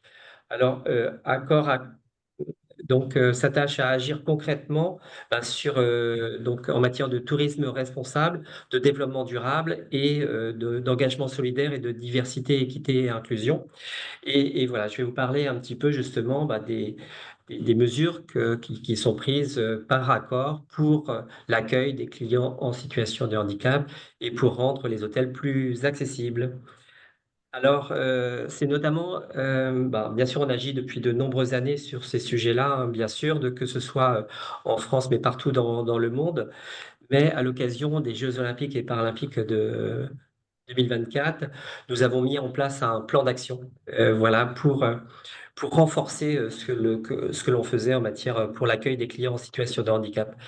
Et ce plan d'action, déjà, on a mis en place un groupe de travail avec déjà les personnes concernées, des personnes en situation de handicap. Sophie parlait tout à l'heure des différentes situations de handicap, des personnes qui travaillaient, donc des collaborateurs à corps, en situation de handicap auditif, en situation de handicap visuel, et voilà, notamment des personnes handicap visuel qui sont un peu connues maintenant parce qu'on a un collaborateur à corps qui est médaillé d'or aux Jeux paralympiques de cécifoot, non-voyant, et voilà, avec qui je travaille beaucoup pour à la fois sensibiliser les collaborateurs à l'emploi de personnes en situation de handicap, mais également donc pour l'accessibilité des hôtels pour le handicap visuel ou d'autres handicaps.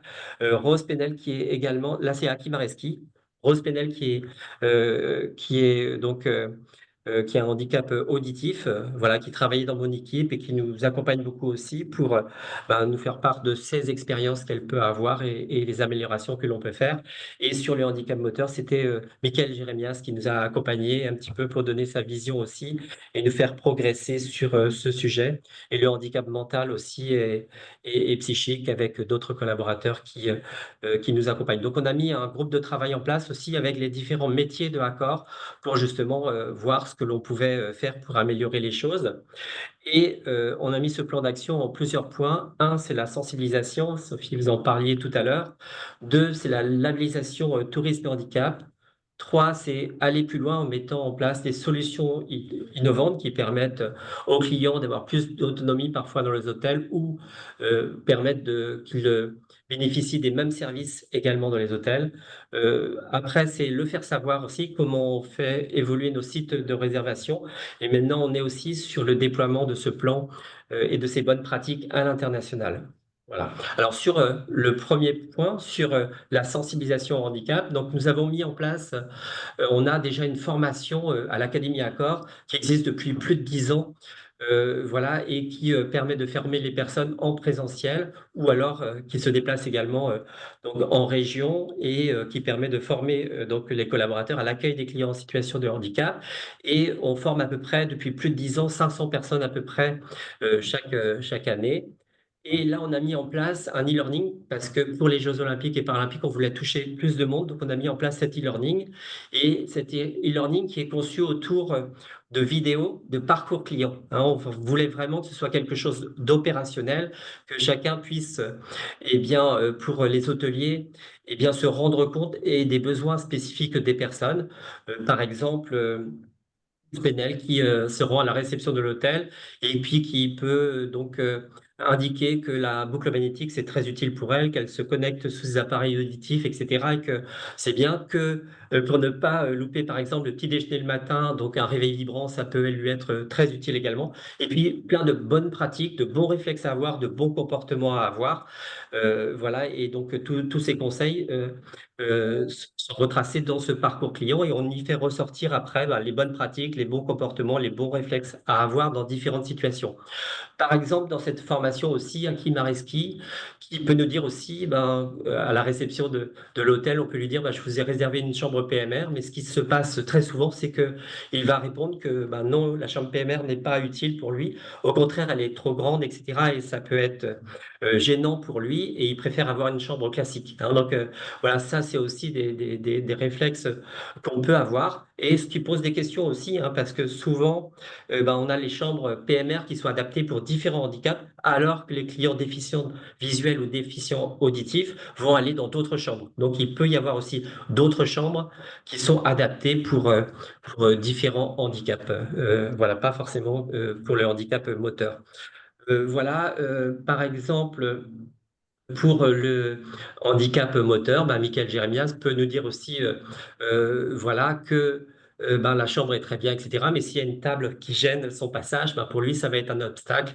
Il sera obligé peut-être d'appeler la réception pour ben, voilà, donc, pouvoir bouger cette table, ou que si les objets sont placés trop haut, ben, il ne pourra pas non plus accéder à ces objets. Et je pense notamment au pommeau de douche, voilà, qui est souvent placé haut, et puis on a du mal à ben, former les équipes pour faire attention à cette expérience client. Et si le pommeau de douche est placé trop haut, ben le client va devoir également appeler la réception. C'est plein de petits tips comme ça qui sont rappelés au travers de cette formation.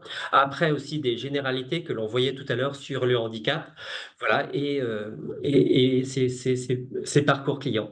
Alors, ça parle beaucoup aux hôteliers, et dès qu'ils peuvent voir cette formation, etc., comprennent bien, eh bien, les autres étapes à suivre, et notamment aller vers la labellisation tourisme et handicap. Voilà, par exemple, je parlais de Rose Penel tout à l'heure qui parlait de la boucle magnétique. Beaucoup d'hôtels ont des boucles magnétiques, effectivement, parce qu'ils ont coché la case, des fois aussi par rapport à la réglementation hôtelière ou la classification des hôtels, mais ils ne savent pas l'utilisation de cette boucle magnétique. Des fois, ah oui, j'ai ça au fond d'un placard, etc. Donc, mais elle doit être positionnée, bien sûr, à la réception avec la signalétique que l'on voyait tout à l'heure, le T, mais également être allumée, hein, parce qu'elle fonctionne à l'approche aussi des clients et va supprimer tous les bruits dans un périmètre autour du client, qu'il ne va entendre justement que son interlocuteur et pas tous les bruits qui sont autour. Et donc, tout ça, on peut aussi donc, en faire part donc, aux opérationnels au travers donc, de cette sensibilisation. C'est la formation qui a eu le plus de succès aussi au niveau du groupe Accor, enfin en France, donc pour les Jeux Olympiques et Paralympiques, parce que c'est quelque chose de très opérationnel. Ça parle beaucoup donc aux équipes des hôtels, etc., qui se situent, puisque ça a été fait aussi avec des personnes de l'hôtel, des personnes à la réception, des personnes au niveau des étages, etc. Et donc c'était très important pour nous, de faire participer les personnes et les personnes concernées, les collaborateurs, et puis que ce soit très opérationnel. Alors la deuxième étape, c'est la labellisation tourisme et handicap, et qui commence par une auto-évaluation de l'hôtel. Hein, donc on a à peu près, en France, je disais dans le monde, on a 5600 hôtels, en France c'est 1700 hôtels, des différentes enseignes, on a à peu près 500 hôtels qui sont rentrés dans la démarche de labellisation, même si on n'a pas forcément toutes les remontées, parce que des fois c'est des groupes de propriétaires d'hôtels qui engagent tout leur hôtel dans la démarche et n'ont pas encore forcément remonté toutes les informations, mais sont dans la démarche. Après, également, d'autres certifications qu'ils peuvent avoir sur des labels donc, de développement durable comme Clé Verte ou d'autres choses, donc ils se mettent progressivement aussi dans la labellisation tourisme handicap. On a à peu près 150 hôtels qui sont officiellement labellisés maintenant, qui ont mis la plaque sur l'hôtel. Donc je disais que la première démarche commence par l'auto-évaluation de l'hôtel, et ça c'est un point très important qui fait prendre conscience aussi que les réflexes qu'on pouvait avoir dans les hôtels étaient surtout pour le handicap moteur, avec les chambres PMR, mais en fait, il y a plein de solutions déjà existantes dans l'hôtel, et donc on ne savait plus l'utilité, on ne savait pas que c'était forcément fait pour différentes situations de handicap. Je pense par exemple aux escaliers avec les nez de marche, avec les bandes de vigilance, voilà, ce qui est utile bien sûr pour les personnes en situation de handicap, pour le handicap visuel, pour d'autres handicaps aussi, mais également pour la sécurité de l'hôtel. Si on a une évacuation de l'hôtel dans le noir, etc., eh bien, ça sera très utile pour tous les clients. Aussi, les ascenseurs, en dehors de la largeur et longueur de l'ascenseur, mais le message vocal donc dans l'ascenseur, etc., c'est très utile.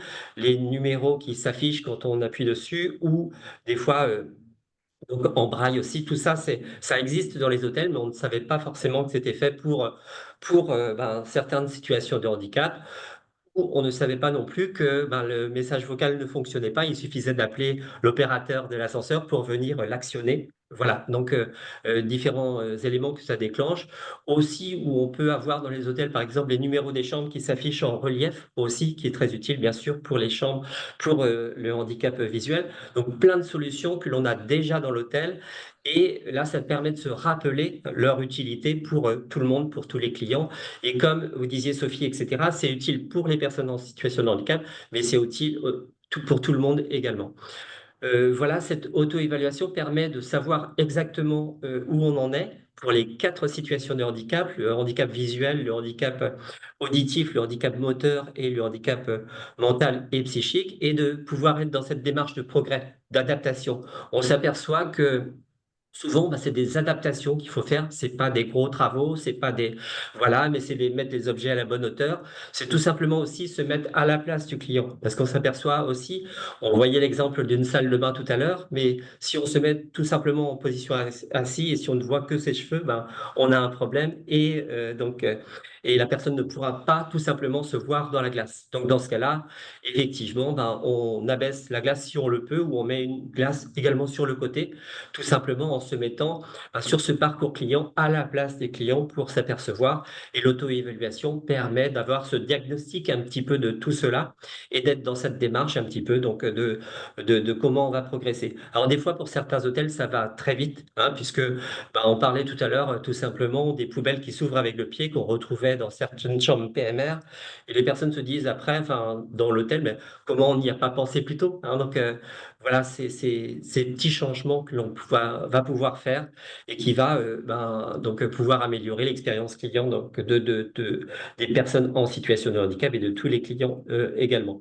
Donc à partir du moment où on a fait cette auto-évaluation, si l'hôtel est prêt, pas forcément tout à fait à 100% de tous les critères, puisqu'il faut avoir 100% des critères obligatoires et 75% des critères de confort et d'usage. Voilà, si on y approche presque, on va pouvoir provoquer l'audit tourisme et handicap et bénéficier aussi des conseils de l'auditeur, hein, parce que des fois, plutôt que de s'avancer en mettant des solutions, autant provoquer l'audit aussi, et puis l'auditeur va nous dire, non, il n'y a pas besoin de modifier cette situation-là, ou il va falloir faire cette amélioration, mais on va pouvoir aussi bénéficier de ces conseils. Voilà, et puis on a pu aussi référencer des fournisseurs également qui peuvent venir nous aider aussi à mettre certaines adaptations en place. Mais dans certains hôtels, donc tout s'est fait, a pu se faire très rapidement. C'est pas forcément non plus une course de vitesse, hein, c'est une situation donc d'amélioration.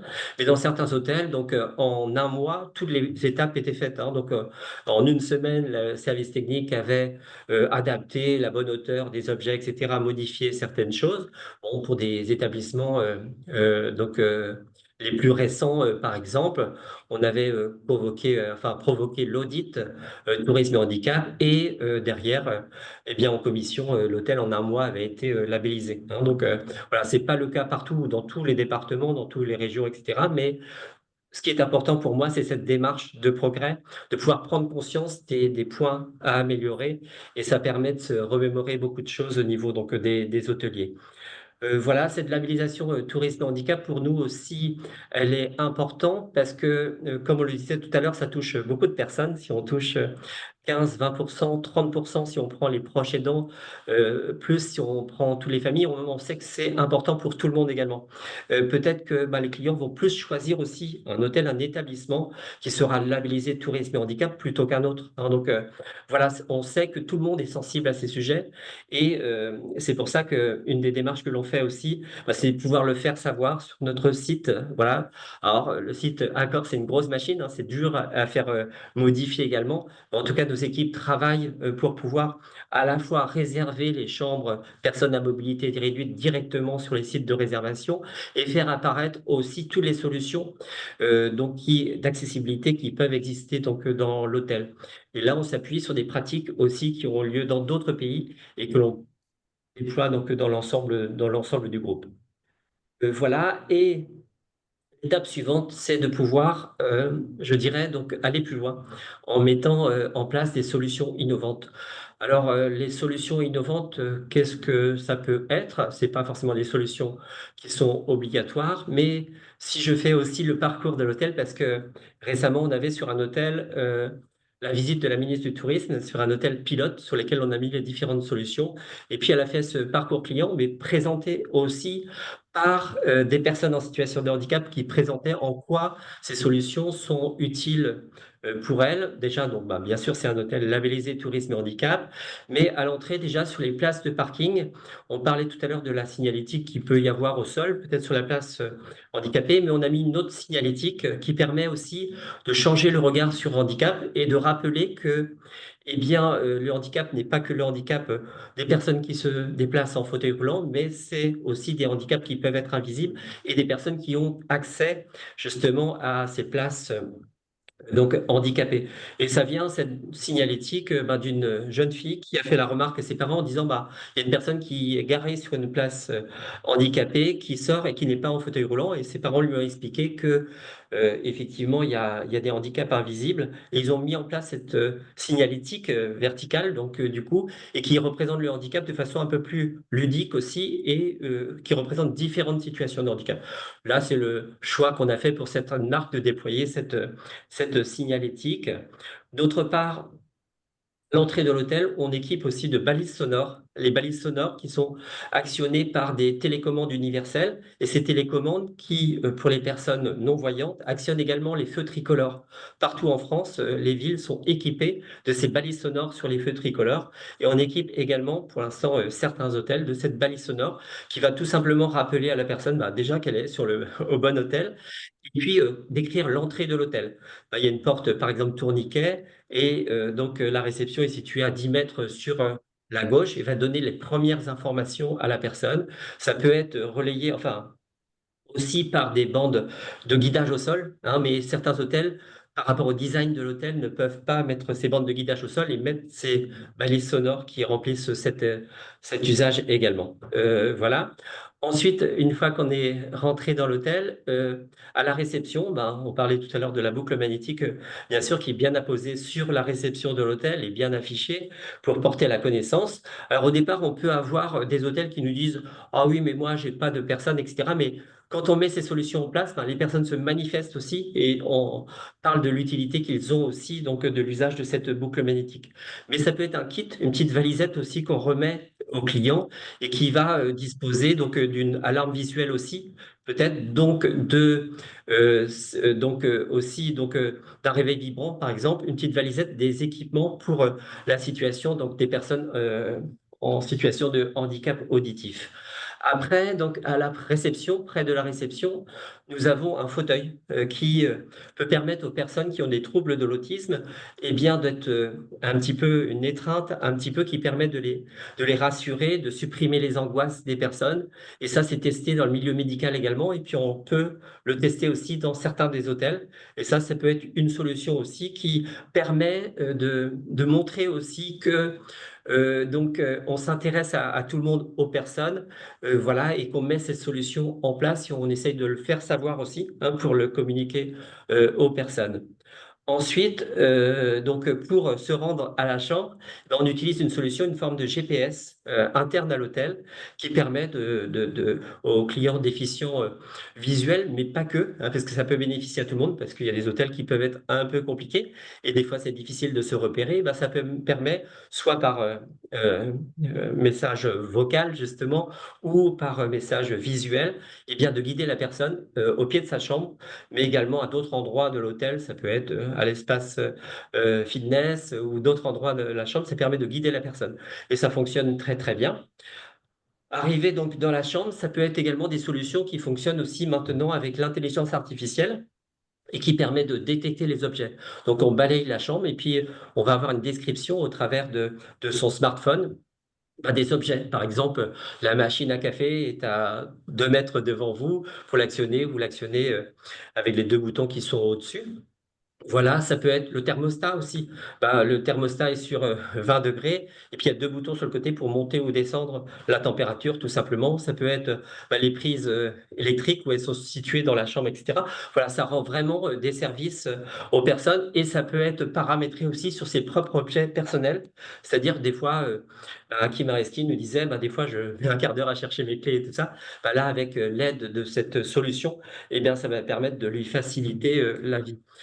Voilà, donc différentes solutions. Autrement, il peut y avoir aussi Attention des fois aux alarmes visuelles, c'est un sujet sur lequel on a un petit peu le plus de problèmes, parce qu'il faut que ces alarmes visuelles équipent tous les endroits où une personne sourde peut se trouver seule dans l'hôtel, que ce soit dans la partie chambre, mais dans la partie salle de bain aussi, et que ce soit aussi dans les toilettes communes enfin, donc de l'hôtel. Voilà.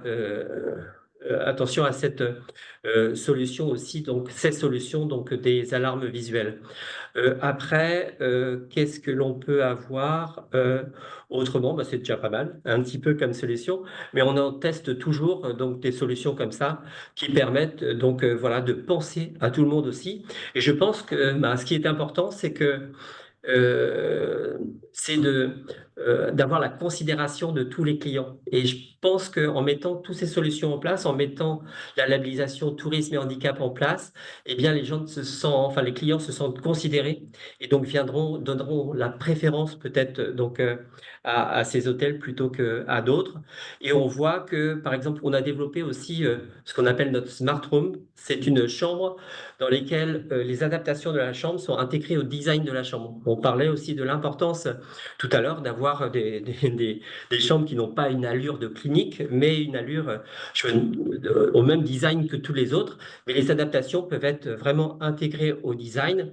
Et ça permet aussi, des fois, quand les chambres ne sont pas occupées par des personnes en situation de handicap, eh bien, les vendre à d'autres clients. Et on a vu le taux d'occupation de ces chambres-là augmenter de façon considérable et on n'a pas peur de parler business. Et c'est important aussi d'aller chercher cette part de marché, cette clientèle qui voudrait se priver de 15 à 20% enfin, de sa clientèle. Et voilà, c'est important donc de pouvoir aussi adapter son hôtel pour être accessible à tous et développer par là aussi son activité et son business.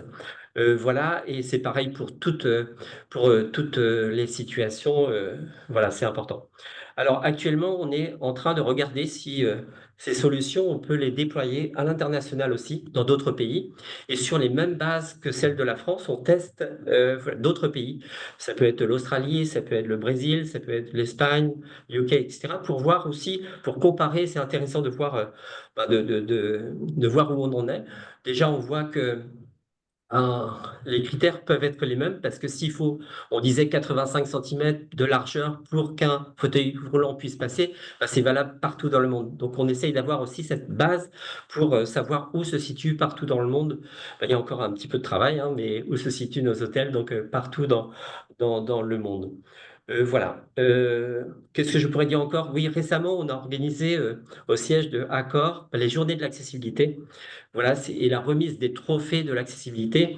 Et je pense que c'est bien d'être dans cette dynamique de progrès, d'évolution sur ces sujets-là, le faire savoir aussi, en parler, parce que je pense que le plus difficile, c'est des fois de rester dans son coin, etc., de ne pas faire de bruit, mais pour ne pas être embêté. Mais je pense qu'il faut être dans cette dynamique de progrès et je pense que bah, cette amélioration que l'on va faire, ben, en faire vraiment un outil de progrès et pour développer aussi les tourismes et peut-être aussi permettre à des personnes qui ne voyageaient pas, comme on disait tout à l'heure, parce qu'ils n'avaient pas suffisamment d'informations, bah là, de franchir le pas et de permettre à des personnes donc, bah, de profiter donc, des établissements recevant du public, alors qu'avant, ils n'avaient pas forcément les informations ou ne savaient pas que les établissements pouvaient ou ne pas être accessibles, par exemple. Voilà, il faut aussi savoir, je pense que bah, nous sommes aux 20 ans de la loi de 2005, hein, donc maintenant nous sommes plus dans une période de transition et qu'il y a des critères aussi qui font partie de la loi, hein. Donc comment ça va évoluer aussi dans les mois, dans les années à venir, mais on est susceptible aussi, si on n'est pas accessible, bah, d'être sanctionné, hein. Donc voilà, je pense aussi que il y a beaucoup de choses qui bougent avec euh, la classification des hôtels pour obtenir la troisième étoile, quatrième étoile. Là, je vois les hôtels, des fois, se bougent un petit peu en essayant de former ces équipes, remplir les critères, etc. Pourquoi ne pas lier les deux aussi avec cette labellisation tourisme et handicap et cette classification aussi des hôtels, puisque les deux sont gérés maintenant par Atout France. Je pense que ça peut être important. Et je pense que récemment, j'entendais que des palaces ont été reconduits, 8 palaces, je crois, en France, hein, ou sur Paris. Voilà, mais est-ce que tous ces palaces sont un palace pour tous les clients, hein, pour les clients en situation de handicap aussi? Ce seraient des points à vérifier aussi et aller plus loin justement dans je veux dire, les obligations aussi que l'on a de bien accueillir tous les clients parce que c'est la loi et c'est surtout les valeurs qu'on peut avoir, donc de, de, de penser à tous nos clients et enfin, que l'expérience client soit bonne pour tous les clients. Voilà. Alors, je parlais tout à l'heure aussi des liens avec l'emploi des personnes en situation de handicap. Et là, c'est important aussi. Et je vois que plus on parle de handicap, plus les hôtels sont sensibles, voilà, à des opérations aussi que l'on mène pour embaucher des personnes en situation de handicap ou rentrer dans des dispositifs de faire découvrir aussi nos métiers donc de l'hôtellerie ou d'accueillir des personnes. C'est pour ça qu'on a plein d'opérations aussi maintenant qui se développent partout en France et également dans le monde avec des hôteliers qui sont beaucoup plus sensibles aussi à ces sujets-là, ou qui en entendent parler au travers de cette labellisation tourisme et handicap, et qui peuvent dire également, moi je voudrais mettre des actions aussi pour embaucher des personnes en situation de handicap. Et c'est la meilleure, à mon avis, sensibilisation aussi que d'avoir dans ces équipes des personnes en situation de handicap et de pouvoir justement avancer globalement sur le sujet de l'handicap. Voilà donc ce que je pouvais dire sur le sujet. Merci Christian. Alors effectivement, moi, pour être inspectrice de classement également hein, sur les hôtels, hein, donc j'en fais pas mal. Généralement, quand je pose la question, êtes-vous formé au handicap voilà, c'est pas la première chose c'est pas la première attestation qu'on me donne. On me donne plutôt celle sur les éco-gestes, voilà, ce qui est effectivement aussi une autre formation obligatoire. Mais c'est vrai que généralement on me dit: «Bah, on n'en accueille pas, donc du coup, pour l'instant, on n'en voit pas la nécessité». Mais je leur dis: «Bah, généralement, c'est un cercle, un peu vicieux. C'est-à-dire que si on ne fait pas et bah, du coup, on n'en accueillera pas». Et puis voilà, donc c'est vrai que, en tout cas, il faut réussir à rentrer dans une dynamique où on a besoin, en tout cas, hein, d'avoir un maximum d'établissements qui se mettent en conformité, soit parce que réglementairement parlant, ils en ont l'obligation, hein, Oui. on le répète assez souvent, mais c'est vrai que pour l'instant, les amendes, n'ont pas été, mises en place. Alors, c'est positif et en même temps négatif, parce que positif parce qu'effectivement économiquement ça permet que les prestataires, continuent leur activité, hein, puisque les amendes c'est 45 000 € et 225 000 €, donc ce qui est quand même pas négligeable. Mais aussi négatif parce que du coup qui dit pas de sanction, il dit: Mmh. «Bah, on le fait pas». Donc C'est pas prioritaire. c'est pas prioritaire. Donc c'est vrai qu'effectivement moi, je Mmh, le dis toujours, ça fait, 20 ans que je suis dans le tourisme handicap, hein. Ça fait 20 ans que je suis, mmh. correspondante, et ça fait 20 ans que je répète toujours les mêmes choses. Alors c'est bien, c'est bien, mais c'est vrai que, Oui, voilà, au bout d'un et moment, on aimerait passer un cran supérieur, pour le coup, mais c'est bon, ça. mmh. Et c'est pour ça, pour compléter un petit peu, bon, j'avais des hôtels qui me disaient: «Oh, mais non, mais moi, ça fait 1 an que je suis là, j'ai pas vu de personne en situation de handicap et je suis revenu, je suis resté 1 heure sous l'hôtel, je suis revenu le voir et ça fait 1 heure que je suis là et j'en ai vu 4 personnes en situation de handicap». Aussi, c'est le fait d'en parler, c'est l'attention qu'on peut avoir quand on sensibilise les hôtels, ils ont plus le même regard après, hein, et donc ils ont l'attention particulière à tous les situations de handicap qu'il peut y avoir. Autrement, ils ne le voient pas et cetera et ça pose, souvent problème ou des expériences aussi négatives, donc de clients en situation de handicap aussi, qui ont un impact aussi en termes de communication et qui peuvent dégrader une image hein, donc d'un hôtel de façon importante. Hein. Je voyais un post récemment sur une équipe qui était peut-être pas formée. Bon, c'était pas un hôtel de faisant Seniacor, mais en disant, voilà, il n'y a pas la personne en fauteuil roulant disait, il n'y a pas de fauteuil donc dans la douche, voilà. Mais il disait: «Mais la douche est suffisamment large pour que vous rentriez avec votre fauteuil». C'est-à-dire Je l'ai que vu. c'est ça, enfin des situations, si on n'est pas sensibilisé, si on n'est pas, voilà, si on n'a pas le bon sens aussi, il y a beaucoup de choses de bon sens, eh bien, on va pas avancer sur ces sujets-là. Et puis moi, je dis souvent, alors notamment aux hôteliers, cette petite chose, par exemple, une prise plus haute facilite aussi le ménage. C'est-à-dire que, les femmes de ménage, elles ont pas besoin de se baisser tout le temps pour aller, Mmh, chercher la prise. Le fait d'avoir une rampe facilite aussi, les chariots pour les draps. Voilà, en fait, c'est tout un tas d'aménagements qui, au-delà en fait du parcours client, va faciliter aussi le parcours en fait du salarié avec la manutention de certaines choses. Voilà. Donc c'est aussi en fait un gagnant-gagnant salarié et aussi pour les touristes qui sont là. Donc ça, c'est important de se dire que je voyais il y avait une question aussi sur les coûts qui sont onéreux. Alors oui. Voilà, on dit toujours, quand c'est pris en compte, dès le début, bah, en fait, il y a certaines choses qui sont un peu moins chères. Ce qui coûte cher, c'est généralement quand on vient, remodifier quelque chose qui a été, déjà conçu, hein, ça c'est sûr. Hem, le handicap, c'est aussi un marché, hein. On a aussi, des fournisseurs qui n'hésitent pas à augmenter leurs tarifs dès lors qu'on parle, qu'ils mettent le logo, handicap sur leurs produits. Donc on le sait qu'il y a certains produits. Après, nous et c'est Emmanuel qui le disait tout à l'heure, on est là, sur le chat, on est là aussi nous les relais, c'est-à-dire que, pour vous accompagner. C'est-à-dire que nous quand on arrive en visite conseil ou en visite d'évaluation, on a un regard où on a des tas de solutions. On a la solution A, la solution B, la solution C. Alors il y a toujours la solution plus ou moins coûteuse. On a des solutions, la solution D, c'est celle où en fait on arrive à faire plein de choses avec, du matériel, à pas très cher. Donc c'est de se dire que l'accessibilité, on peut, la penser, sans forcément, mettre un gros billet sur la table. C'est-à-dire qu'il y a plein de choses qui se font par le bon sens, donc ça, c'est aussi important et n'hésitez pas, à aller faire, je sais que Isabelle est souvent contactée, ce qu'elle disait sur des gîtes, mais n'hésitez pas à aller vers d'autres, sites qui sont, marqués et leur demander, bah, «Vous avez fait quoi? Comment vous avez fait ci? Comment vous avez réglé?» Moi, je vois sur les meublés de tourisme, le gros problème qu'on a, c'est la cuisine, parce que généralement les cuisinistes, bah, quand on leur parle des mesures à avoir, bah, là, on les met totalement en PLS. Voilà, donc ça, c'est aussi la difficulté, mais nous, on est là aussi en fait, pour accompagner en disant, bah, moi, ça m'arrive souvent de faire des petits points avec les cuisinistes en disant: «Bah, il faudrait ça comme ça ou on fait ça comme ça». On intervient, moi, je sais que j'interviens aussi beaucoup sur plan, c'est-à-dire que, au moment où la création d'un établissement va se faire, bah, j'ai les plans et j'arrive à détecter déjà deux trois petites choses qu'il faudrait aller. Alors bon, voilà, c'est toujours aussi la difficulté, mais il faut vous dire que vous n'êtes pas tout seul aujourd'hui. La plupart, voilà, il y a soit les relais sur les territoires quand vous avez la chance d'avoir un des relais, donc mais on est assez bien fourni, en France. Vous avez d'autres sites qui sont labellisés pour lesquels vous pouvez, aller les contacter en disant: «Bah, voilà, comment vous avez fait?» Les plus, les moins, les petits trucs à pas oublier parce que ça, c'est le truc tout bête, mais voilà, aujourd'hui, l'accessibilité, et ça, c'est une grosse victoire qu'on a depuis 20 ans, ça reste,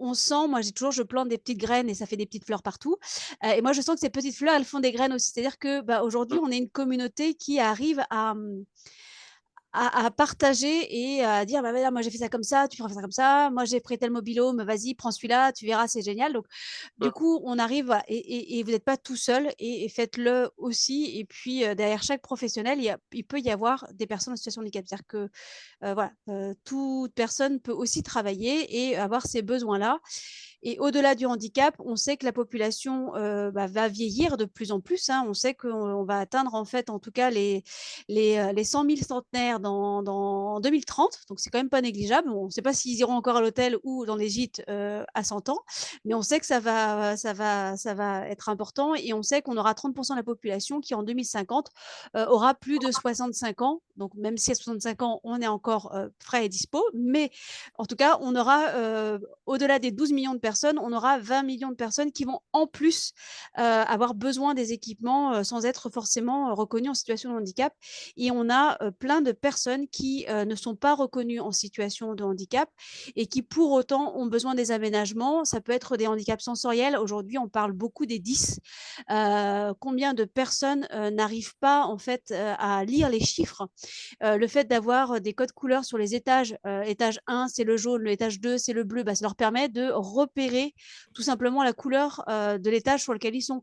C'est des trucs tout bêtes, mais c'est vrai qu'une personne qui va avoir, des 10 va pas dire: «Coucou, je suis 10». Voilà, c'est quelque chose qu'on garde généralement, pour soi, où il y a plein de handicaps, pour lequel la personne, elle veut passer totalement inaperçue et le fait de faciliter, bah, tout le confort, même les personnes étrangères, le fait d'avoir des documents en français simplifiés ou des guides simplifiés d'accueil, bah, c'est tout simplement aussi permettre à des personnes étrangères ou des personnes qui ont des difficultés avec l'illettrisme de pouvoir bénéficier d'un même niveau d'information que tout le monde. Donc voilà, c'est se dire que finalement l'accessibilité, effectivement, on a nos 5% de personnes qui sont en fauteuil roulant, qui aujourd'hui constituent l'image du handicap.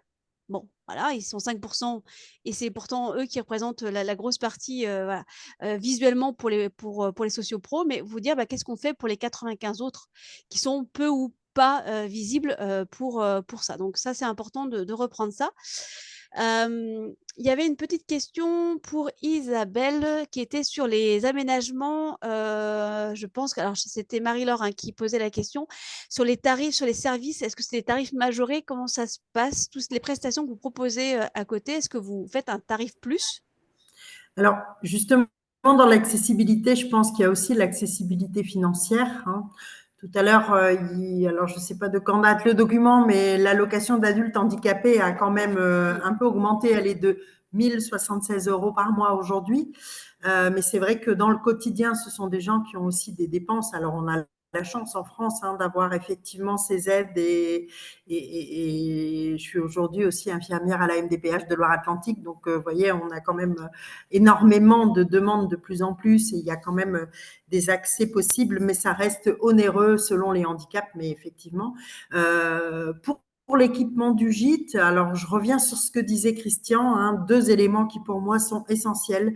C'est vraiment la sensibilisation, au-delà de la formation, parce qu'il y a de la formation et là on est dans un cadre pro, et effectivement la formation paraît nécessaire, mais la sensibilisation déjà, hein, et notamment sur les handicaps invisibles, elle est complètement nécessaire et c'est souvent surprenant d'ailleurs hein, quand on peut accéder, c'est aussi des choses que je fais sur la sensibilisation au handicap. Voilà, quand les gens comprennent, ben, c'est déjà beaucoup moins de discrimination et beaucoup moins d'inquiétude parce que le handicap continue à faire peur, même si on évolue, même si on a plein de choses, ça continue à faire peur. Donc ça, et le bon sens. Enfin, déjà, si on se sert de son bon sens, si on s'arrête 5 minutes et qu'on cherche son bon sens, on peut déjà avoir plein d'idées.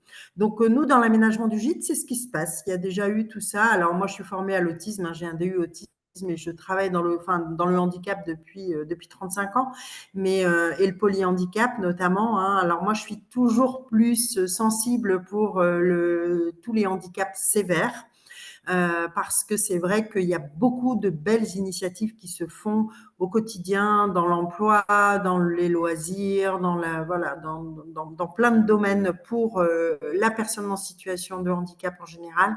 Mais c'est vrai que dès lors qu'on est par exemple en fauteuil roulant, électrique, c'est déjà d'autres difficultés qu'un fauteuil roulant manuel.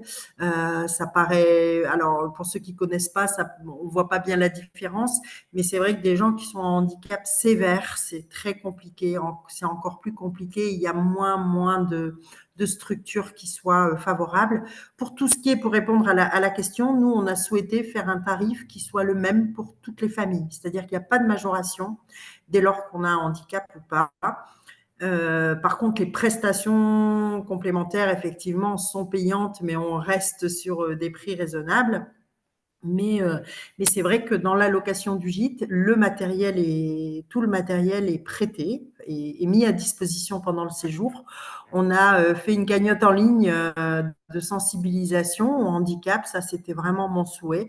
Et on a eu la belle surprise d'avoir des gens qui ont participé et on a pu effectivement, comme le chariot douche qu'on a acheté d'occasion, mais avoir du matériel très spécifique, très adapté pour pouvoir accueillir des gens avec des particularités et que ça puisse être à leur service et prêté sans surcoût du handicap.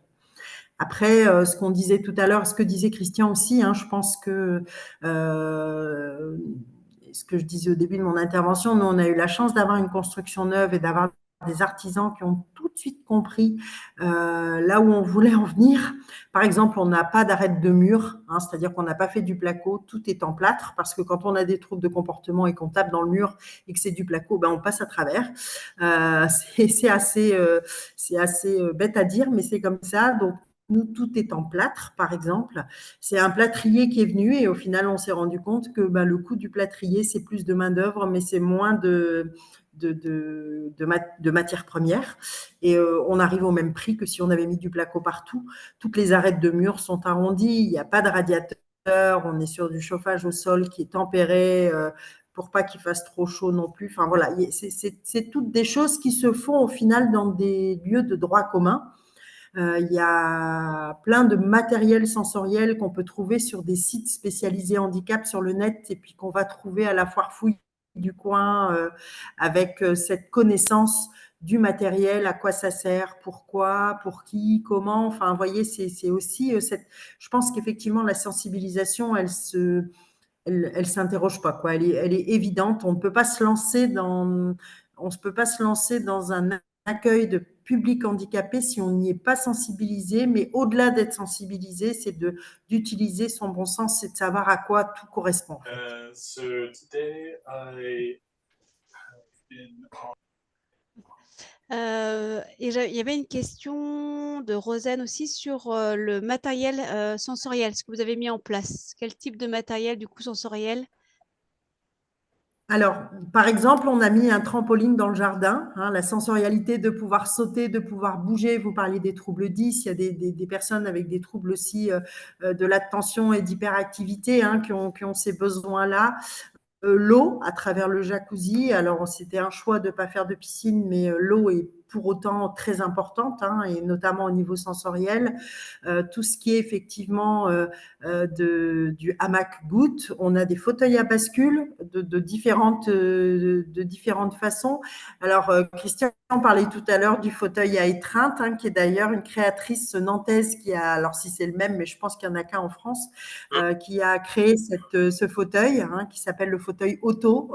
Bon, alors voilà, le coût aujourd'hui, aux petits oignons, on ne peut pas se l'offrir, mais effectivement, c'est du matériel qui là pour le coup a un certain coût.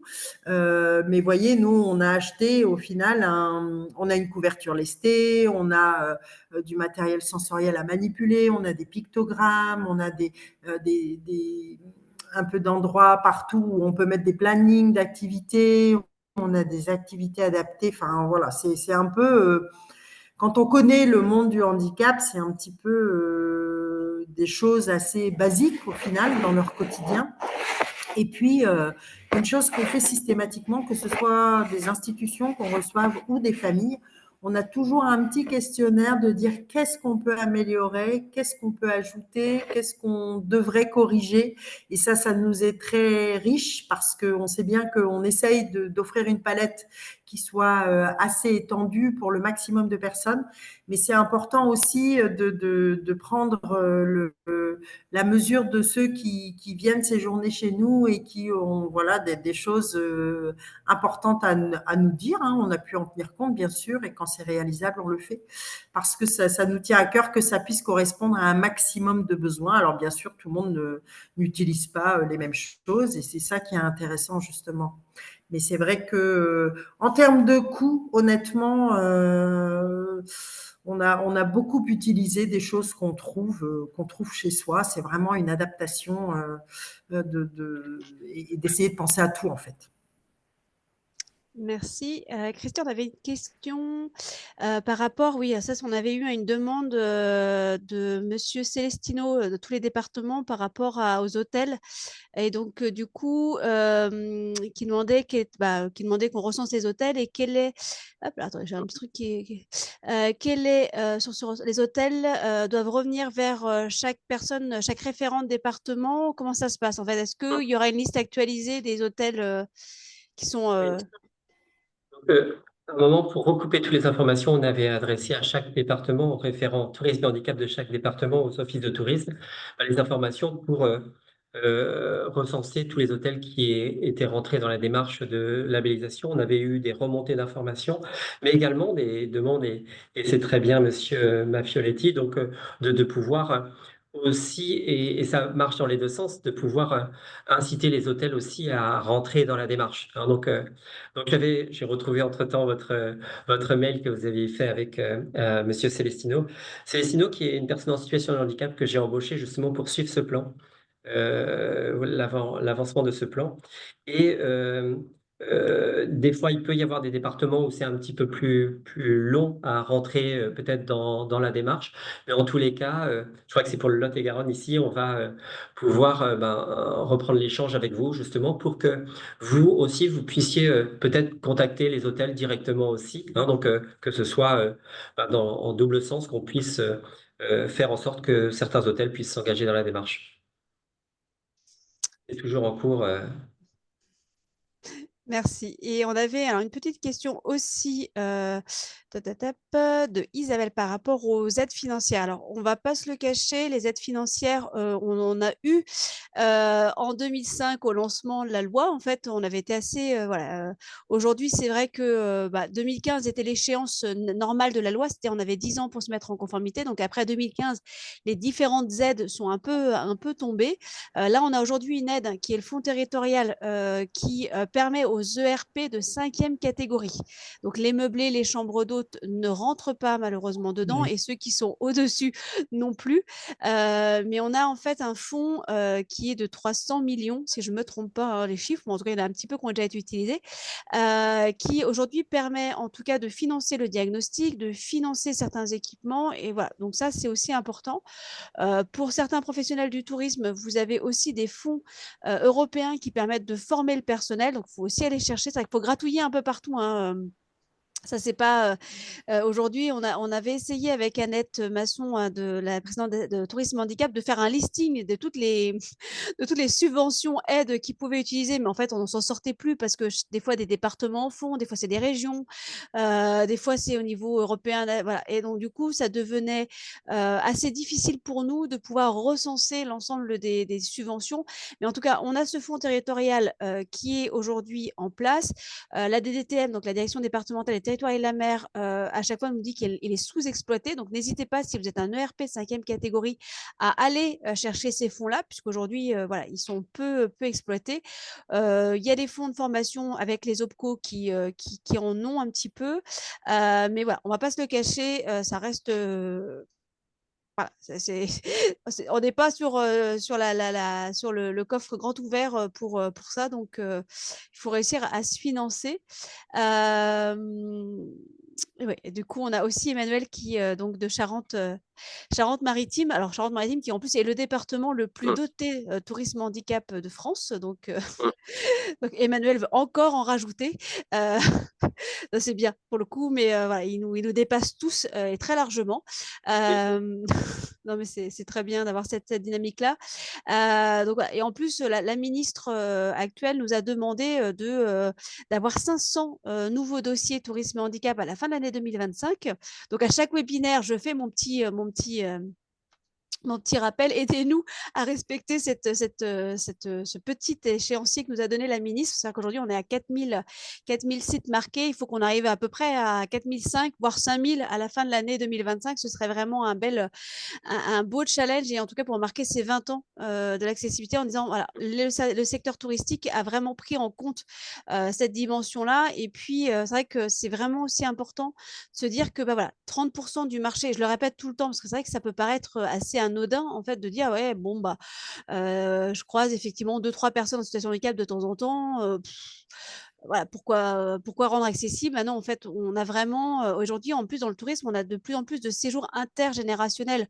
C'est-à-dire qu'on va venir avec les grands-parents, voilà. Et donc, il y a aussi cette notion, un meublé de tourisme, par exemple, qui va avoir une chambre au rez-de-chaussée accessible, va forcément avoir plus de réservations de séjours intergénérationnels. Donc, ce n'est pas forcément du handicap, mais on va avoir aussi une population qui va avoir besoin aussi de ces équipements. Donc, voilà, il faut qu'on arrête finalement de penser en vase clos cette accessibilité. Cette accessibilité, elle est vraiment utile à tous et pour tous. Ça, c'est vraiment important. Et il y a des coûts, comme pour tout, mais le système D, c'est vraiment, ce qu'il y a de mieux. Et puis vraiment, n'hésitez pas à vous faire accompagner Aujourd'hui, l'avantage de Tourisme et Handicap, c'est quand même on a un réseau, qui est présent, sur différents départements qui permet vraiment, de vous alerter, puis des fois aussi de valoriser, hein. C'est-à-dire que Isabelle, voilà, est un des seuls gîtes qu'on a en Loire-Atlantique avec cette dimension, voilà, sur le tourisme sensoriel.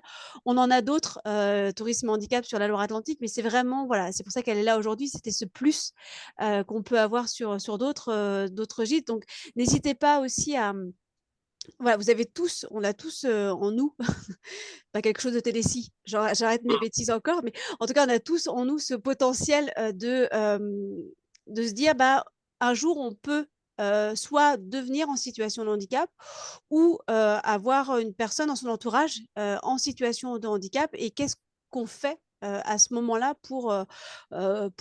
Voilà, c'est aussi important. Et Isabelle, là, sur les territoires, ruraux, oui, alors effectivement, voilà, quand on est en territoire rural, mais n'hésitez pas à vous rapprocher, de votre office de tourisme ou de votre, du référent, départemental, tourisme et handicap ou régional, hein. Il vous donnera il y a plein de solutions, il y a aussi des fonds, des fois qui sont, sur le leader, quand on est en zone rurale, ou FEADER, qui peuvent être débloqués. On a des projets aussi qui vont être plutôt liés, à la biodiversité ou à l'éco-responsable, hein, puisqu'aujourd'hui, maintenant, Tourisme Handicap fait partie aussi, des projets éco-responsables et RSE. Donc des fois, on a des fonds où on peut tirer 1 ou 2 ficelles, pour l'accessibilité. Donc n'hésitez pas, voilà, à vraiment, aller, soit en fait, voir, l'office de tourisme, ou le relais départemental qui vous donnera des infos sur les aides possibles. Voilà, on peut tirer quelques ficelles à 2-3 endroits et puis on a des fondations des fois où, comme le disait Isabelle, il y a des cagnottes, hein, il y a plus de personnes qu'on ne le croit qui sont sensibles au handicap, qui sont prêts aussi à financer, des aménagements. Donc n'hésitez pas aussi à faire connaître. Et puis vraiment, le maître mot, c'est que tourisme et handicap ou l'accessibilité n'est qu'un commencement. C'est-à-dire que trop souvent, moi, j'ai des structures qui ont fait le choix d'être tourisme et handicap, qui, quand je reviens 5 ans après, me font la réflexion de ah, on n'a eu personne. Je leur dis: c'est dommage», mais effectivement après quand on creuse comme le disait Christian, ils en ont, mais bon ils les catégorisent pas et peut-être aussi bien, sur le handicap, mais des fois je leur demande: «Mais comment vous avez communiqué? Comment vous avez fait pour vous faire connaître?» Et généralement on constate qu'effectivement sur le site internet et ben, en fait, ils ont pas, le logo TH ou ils ont pas fait en tout cas ça. À l'office de tourisme, ils se sont pas fait connaître comme étant un site marqué tourisme et handicap. Ils ont pas fait en tout cas, le choix d'aller vers les associations, d'aller vers, aussi le réseau. Dans le handicap, on a la chance d'avoir des réseaux, qui sont assez, constitués avec des établissements, des IME, des ESAT, voilà, on a vraiment un réseau qui est en attente, de structures labellisées et qui aujourd'hui, se retrouvent face à un déficit de communication. Donc voilà, c'est important en fait, eux ont besoin, vous avez besoin, mais voilà, il faut réussir à trouver un terrain, de communication entre vous et ce qui est important aussi, d'aller vers Tourisme Handicap, c'est que, vous le savez, on a eu, il y a 2 ans maintenant, un épisode malheureux en Alsace avec un gîte, qui a malheureusement, voilà, on a eu des morts sur ce gîte. Aujourd'hui, les ESAT, les IME, en tout cas les structures, du monde du handicap vont aller plus naturellement vers un établissement marqué tourisme handicap qui a été contrôlé, qui, bénéficie en tout cas d'un contrôle tous les 5 ans, que vers un établissement qui n'est pas tourisme handicap, qui s'est auto-déclaré en fait, accessible, hein. C'est parce qu'il y a ce besoin de dire, «Et s'il se passe quelque chose, est-ce que, voilà, le gîte est déjà en règle?» Parce que déjà, voilà, c'est ça aussi, est-ce qu'il est, bien avec son petit CERFA et tout un tas de choses? Et puis est-ce que, il répond à un critère? Et c'est ce qu'offre Tourisme Handicap, c'est-à-dire un cahier des charges, un référentiel national sur lequel l'ensemble des régions s'appuient. Et pour les structures en fait du monde du handicap, c'est vraiment une reconnaissance en tout cas de vos prestations et une fiabilité. Donc voilà, c'est vraiment important en tout cas de rentrer dans ce label pour pouvoir accueillir un maximum de personnes en situation de handicap, soit par les établissements ou tout simplement par d'autres personnes, hein. Et c'est vrai que Charente-Maritime pourra nous le dire, hein, aujourd'hui, ils ont le plus grand nombre de sites marqués tourisme handicap voilà, de tous les départements. Et notamment sur un prochain webinaire, on accueillera en fait Rochefort-Océan, qui aujourd'hui en a 90, rien que sur son territoire. Donc autant dire que moi j'en ai 90 quasiment sur une région. Donc j'adorerais j'adorerais avoir un peu plus, avoir Rochefort à moi toute seule. Mais voilà, donc voilà, c'est possible. Et faire comprendre que c'est comment dire, c'est pas une contrainte. Tourisme Handicap est là pour vous aider et pour vous offrir en tout cas un réseau national. Donc allez vraiment vers ça parce que c'est vraiment un plus. Voilà. Donc est-ce qu'il y a d'autres questions? Parce que j'ai beaucoup parlé comme d'hab, quoi. Ben moi, j'avais une question. Moi, j'avais une question, à savoir si effectivement, dans le label tourisme handicap, on parle du handicap sensoriel. Mais du coup, quand on parle du handicap sensoriel, on parle des personnes malentendantes ou sourdes et des personnes malvoyantes ou aveugles. Mais on ne parle pas voilà, de la sensorialité au sens des troubles du neurodéveloppement. Et je me demandais si le label allait un jour s'élargir avec les personnes hypersensibles sur ces conditions, un peu comme nous on le fait, mais de façon très personnelle chez Otis-Oignon. On n'a pas de critères. Moi, j'ai mis mes petits critères sur un tableau, etc. quand j'accompagne effectivement des gens qui sont en demande pour le faire parce que je les sens prêts et sensibilisés. Alors, il n'y en a pas 50, hein, mais voilà, c'est important. Et je me demandais s'il y avait une évolution possible. En tout cas, moi, ça m'intéresse d'y participer ou en tout cas d'avoir officiellement cet accompagnement-là, puisque je le fais déjà de façon, on va dire, off. Je ne sais pas si c'est quelque chose qui se parle. La question, elle s'était posée notamment déjà de faire entrer un 5e pictogramme, puisqu'aujourd'hui, en fait, en France, on ne parle pas de 4 familles de B2-5 avec le psychique, hein, pour le coup. Mais la problématique, en fait, qui s'est posée au niveau national, c'était de dire l'OMS, l'Organisation mondiale de la santé, reconnaît 4 familles de handicap, pas 5, pas 6, pas 7, alors qu'on pourrait en avoir finalement beaucoup plus parce que l'autisme, pourquoi le faire entrer dans le handicap mental et pas voilà, en fait, il y a plein de débats sur tout un tas d'autres, mais de se dire qu'on est sur un label national qui travaille sur le tourisme avec des publics étrangers qui, eux, ne fonctionnent pas avec que 4 familles de handicap. Alors, c'est vrai que c'est quelque chose qu'on pose toujours quand on est avec Annette, en se disant mais à quel moment on a ce 5e pictogramme déjà, à quel moment on valorise le handicap psychique, à quel moment on fait ci, à quel moment, et c'est vrai que cette question, on est un peu bloqué par le fait que l'OMS, l'Organisation mondiale de la santé, ne reconnaît que 4 familles de handicap. En fait, et que pour la cohérence touristique au niveau international, c'est cette question-là qui s'est posée. Alors, le tourisme handicap n'est pas contre des évolutions, hein, parce qu'on en a fait plein des évolutions, on a été au-delà de la loi et tout ça. Donc, je pense que ça pourrait être effectivement une évolution qu'on pourrait demander à Annette, en tout cas sur les conforts d'usage, peut-être trouver une solution. Voilà. Et maintenant que c'est Atout France qui a pris en main ce label, pourquoi pas. En fait, en tout cas, Tourisme Handicap et l'État n'est jamais fermé à faire bouger, hein, au contraire, hein. Par contre, c'est vrai qu'on est sur une machine étatique et qui dit État dit escargot, quoi. On essaye, mais c'est vrai que par contre, valoriser ces petits plus, on aurait adoré par exemple avoir, pourquoi pas, tourisme et handicap or, argent et bronze, pourquoi pas, pour valoriser ces structures qui vont au-delà encore plus de. Voilà, mais l'État étant propriétaire de la marque, du coup, on se heurte à aussi une difficulté que, bah, voilà, que ça avance pas aussi vite qu'on aimerait sur tout ça, mais ce serait à proposer en tout cas à la présidente Annette Masson qu'on puisse intégrer plus de choses sensorielles, voilà, pour en tout cas, ce serait top. Voilà. Est-ce qu'il y aurait d'autres questions? j'en ai pas vu arriver sur le chat. En tout cas, je remercie les deux intervenants, Christian et Isabelle, pour avoir partagé ces 2 heures avec nous. Merci Anaëlle pour l'organisation, parce que c'est elle qui a organisé quand même tous les webinaires. Donc, moi, je vais vous envoyer le replay du webinaire, les petites ressources qu'on peut avoir. Et n'hésitez pas, voilà, s'il y a besoin sur d'autres sujets, à ce qu'on puisse, voilà, vous aurez nos mails avec Anaëlle à pouvoir échanger aussi, et d'aller vers vos relais. On vous remettra les contacts des relais territoriaux aussi pour que vous puissiez aller vers eux. En tout cas, merci Christian et Isabelle, encore. Merci. à toutes et à Merci tous. à vous.